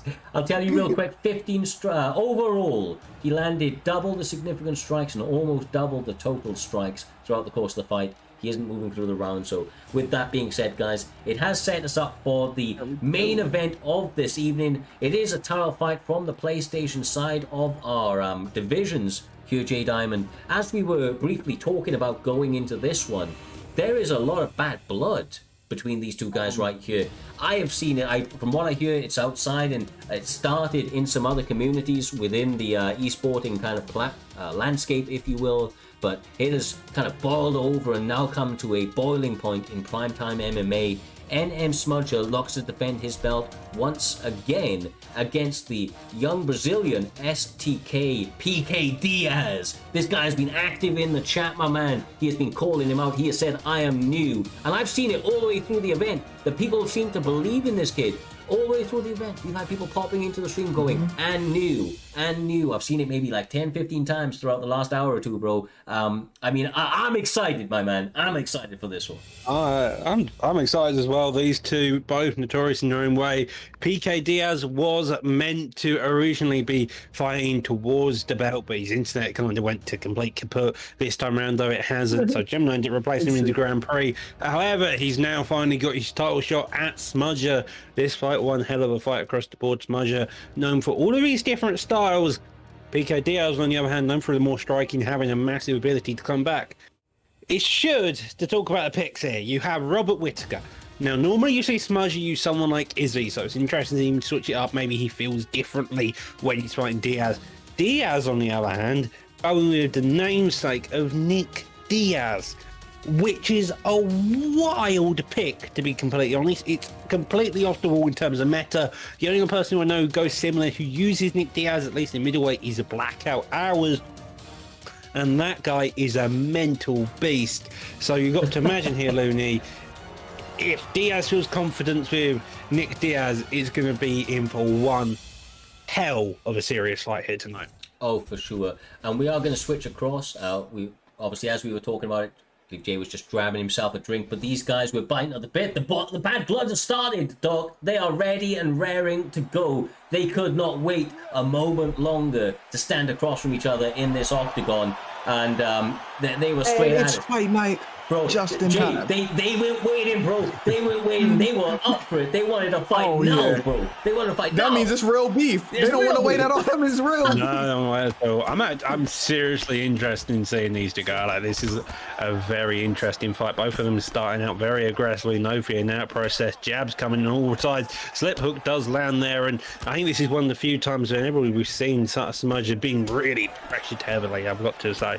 Yeah, I mean, Diaz, bro, he believes in himself. The confidence has been oozing. He fights that Diaz style. This is his main pick. You say off meta. It's meta for Diaz, bro. He named himself after it, J-Time, and he believes in his ability to get the job done with this. And if he can walk away Primetime champion and new this evening, he will go down in the history books, for doing it with some goddamn style. But Smudger is a beast. And he looks to try and stop that once again. Even though all that bad blood's on the table, you've got to keep it to yourself, bro. You've got to control that emotion going into this one, Jay. That's where I was going to go. I was going to say, one of them was fighting emotional. I don't know who it is yet. And then I was going to say, if your name is Diaz, you have no choice. You can't pick Robert Whitaker if your name is Diaz. So that's why he picked Nick Diaz, because that's in the description. He calls his shots, Doc. He said that this is the guy that he's going to fight at when he steps in front, steps in this cage. Any opportunity he gets, he's managed to win his way to this position, sticking true to those values. And right now, for my money, this is the best challenger we have seen approach for Smudge's belt. He is looking very, very clean, and he is bringing the fight to the champ and putting him through a bunch of tests early, bro. Smudge is currently 5-0, making it all the way through the Grand Prix. Diaz, on the other hand, is 2-0. One of these O's have to go, and honestly, they're looking clean so far. Both of them are not too damaged either way. The stamina, the uppercut, though, and now following through past that, the jabs coming out again, and Diaz putting on the back foot. The kick, just done. This is a great fight already. It's only in the first round. And you know what make Diaz the best challenger for him? Because he doesn't respect his skill set at all. He really, so it's way different. He's not gonna show him the respect. He's really out there to kill him, Doc. It really is. There's a lot of bad blood. Smudger pinned against that cage. It's interesting to see. You don't see it very often, and Diaz just doing it so well. He's limiting Smudger's entire game plan here. He's normally quite used to that footwork, but it's limited by the looks of it. Diaz is just having a fantastic time controlling it all and using his own footwork in retaliation here. Oh, for sure, man. I mean, like the way that Diaz is playing, no respect. He is pushing forward, confident in his own abilities. I heard that he's been training with Renato Laranja heading up to this one, J-Dime. His jiu-jitsu is on point and will get that submission if it hits the mat, but Smudger doing the right thing so far for the most part. Both guys getting caught absolutely massively. I don't know, what are you seeing, bro? I think it's, we're about to see, but I think it's Diaz. 5-14, that's Diaz. Yeah, Diaz, sorry. They both got a stun though, right? But it is definitely Diaz. Yeah, but that's Diaz. Yeah. That's Diaz. Smudger only landed 16 shots. That's Diaz round. Now let's see what Smudger does. Will he adjust in the second round? Because I feel like emotions are racing high with both of them. So now I feel like this round we'll see who has the better skill set between these two, Doc. I feel like this is going to end up being a trilogy, not going to lie. It definitely feels like this is one of those fights where it ends up being a trilogy no matter who wins. So far, though, Diaz controlling the fight in a multitude of ways, starting to get those leg kicks established. He, as the contender, is probably one of the best contenders we've seen today. That's no discredit to others. I think that's a credit to Diaz as he gets a start looking to put any power down the road. Smudge's head movement, no staying well adjusted as the champ, who's basically undefeated apart from a couple of losses. He had a lot of success over the last 2 seasons. My fucking God. Right now, this young Brazilian trying to do it for himself, for his country, putting them on the map, will be the first Brazilian champion in primetime history if he can get the job done. But a beautiful duck from Smudger keeps him in it, Jay.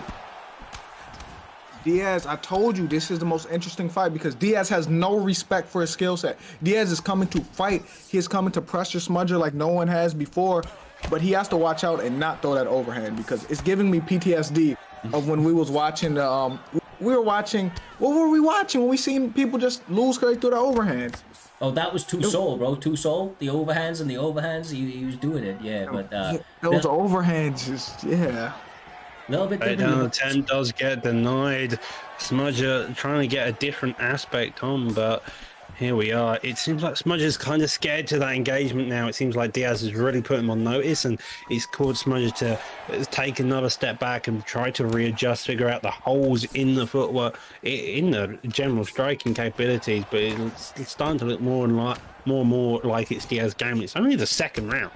Yeah, I mean, look, they're still incredibly even in terms of the stats. Diaz has done a really good job to stay ahead due to stamina-wise, due to the volume that he's been putting out there. But I do feel like Smudger, he does normally like to take the fights into the later rounds. But I also feel at this stage, Jay, that part of the fact that we're seeing him throw a little bit less is because every time he does, Diaz just comes back to him with, say now he throws 3, Diaz comes back with 4.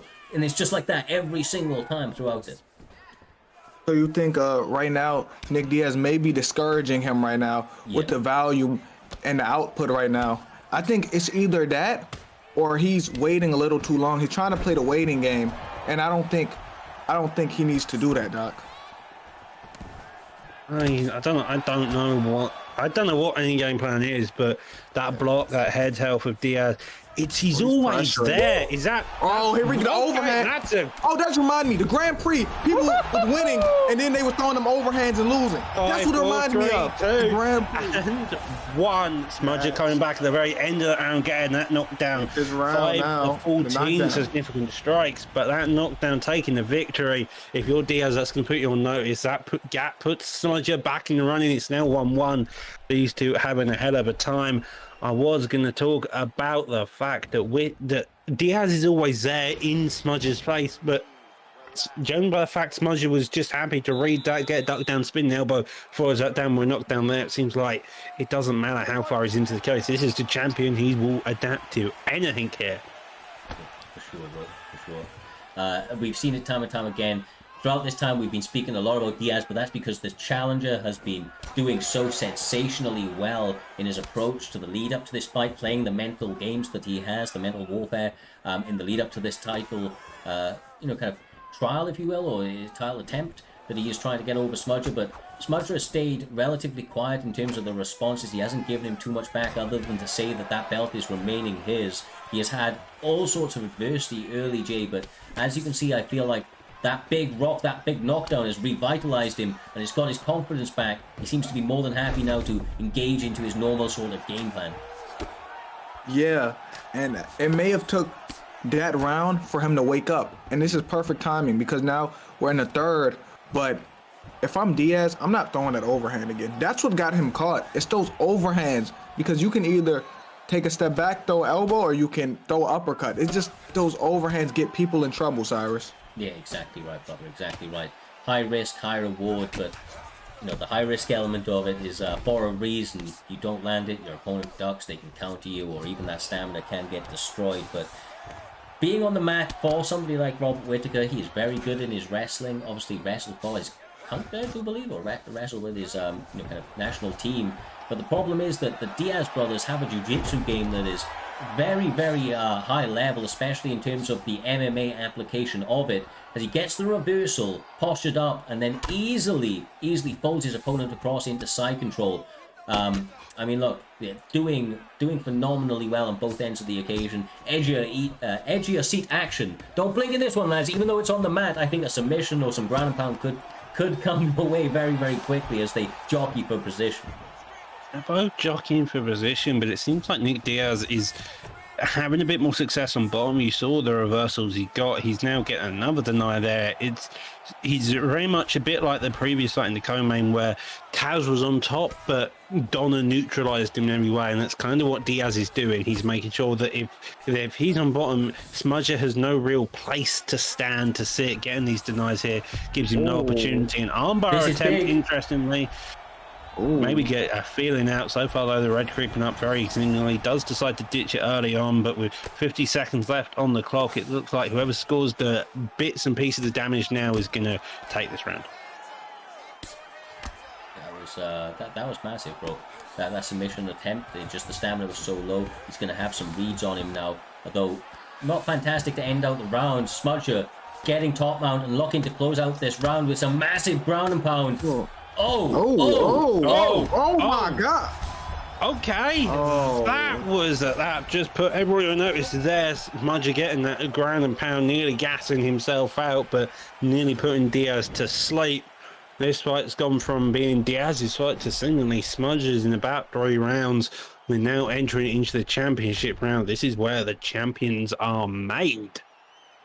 Yeah. Talking of damage, these are waters that Smudger is accustomed to. The long-time champion has been into these rounds many, many times in the past. It's traditionally been part of his game style to bring his opponent into the later rounds, but quite clearly he knew that he would need some extra power on his side up against somebody like Diaz.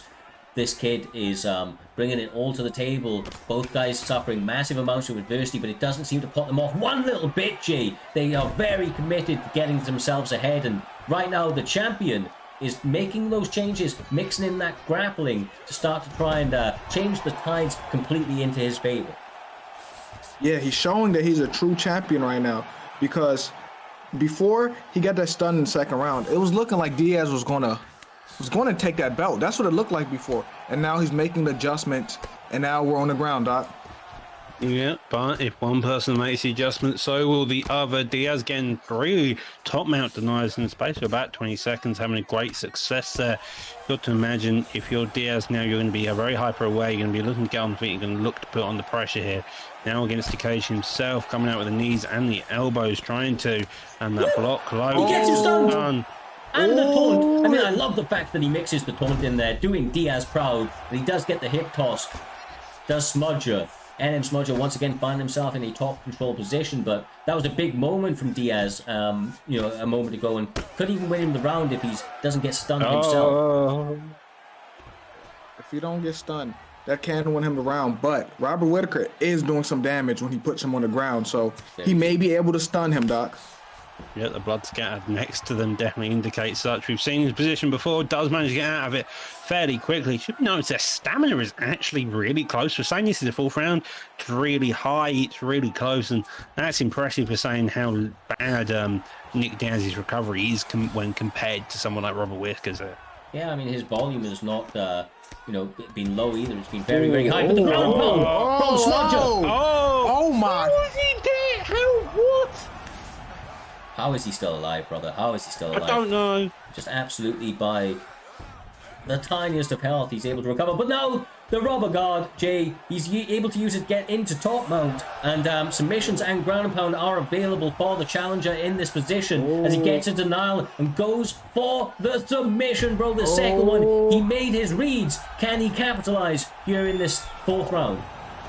Oh, this is a great fight. It is, bro. Genuinely, these guys will be having a trilogy under this banner. I cannot see any other way. They are quite clearly top of the food chain and matching each other in so many different areas. The fact that there's bad blood goes a long way with it as well. I ain't gonna lie to you, Doc. The storyline builds massively. Whichever way this one actually ends up going here this evening, these guys putting on one hell of a show. I'm sorry, I'm too invested. It's like watching a Trixie fight. That's all it is. It's like watching when Trixie's your champion. It's so tense, it's so nervous. That one stun leading into the favour, 6 to 7 single strike, goes into the favour of Diaz. This is 2-2. This is 100% 2-2. This is the 5th and final round. Okay, let's see. This is the round that matters. Oh my People God. still giving and news in the chat. They believe that Diaz has the will to get it done. Finds himself pressed up against the cage with the champion. Trying to take the center here, Jay. That jab is doing him a world of good, but you know the score. One slip, one wrong move, and you could be face down on that canvas. Oh! The uppercut there. Hook. Every time they engage, I'm really scared because their block is done as well. Slip hooks there, seemingly at the start. Oh! The straight dog! I may have been uppercut, the wrong well one. said. Looking to get it finished now. Jesus Christ, this is... Oh! The champ doing all the right things to get himself potentially his hand raised once again. Decides to separate. He does not want the judges in it. Wants to finish. Gets spin kick, Jay. My God, I mean, that he's been caught with that 2 or 3 times in this fight. Thank God for him that his hands have been up each and every time. You know what's crazy? If he sidesteps it, he has a free counter, but I think it's catching him off guard every time he throws it, Cyrus. The timing is so difficult. This young man, Diaz, quite clearly a seasoned vet in the in the UFC full game. He has been very, very intelligent in the way he's broken, but now he gets knocked down! Butcher! And still, NM Smudger! Jesus. That is the most hurt we've ever seen Smudger. I think that means thanks right there. I think that means thanks. It does. I think that means thanks. You think that means thanks? Yes. Oh, God damn. God damn. Oh, my God.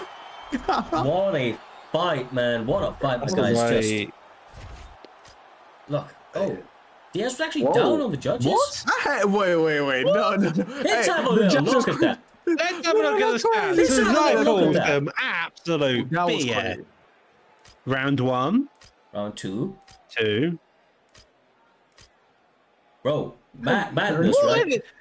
Well, as we always say, the most realistic thing about this game are the judges. Yeah, and just to clarify on that, it's because of how wildly inconsistent they are. But look, credit where credit is due. I know the judges didn't necessarily see it the same way as we did, but definitely a very close fight and 2 phenomenal competitors stepping into that cage. I look forward to seeing if they eventually are able to meet up down the line once again. They'll meet again. Yeah, I mean, just a phenomenal night of fights all round, lads. And I think that, now is the perfect opportunity to let you all know, of course, as always, we are going to be pushing the love forward with a raid, so make sure to stick around till the end. It is important for us to note to everybody watching here today that, of course, next week, the UFC overlaps with our events, so we will unfortunately not be having any Saturday event. So make sure to have your notifications turned on for the Friday fight night. We will be bringing all of the action on that card for your weekend, getting all of the violence out early. But other than that, guys, from myself, J-Dime, Doc, all the guys in the PT family, much love. We appreciate you all, and we will see you in the next one.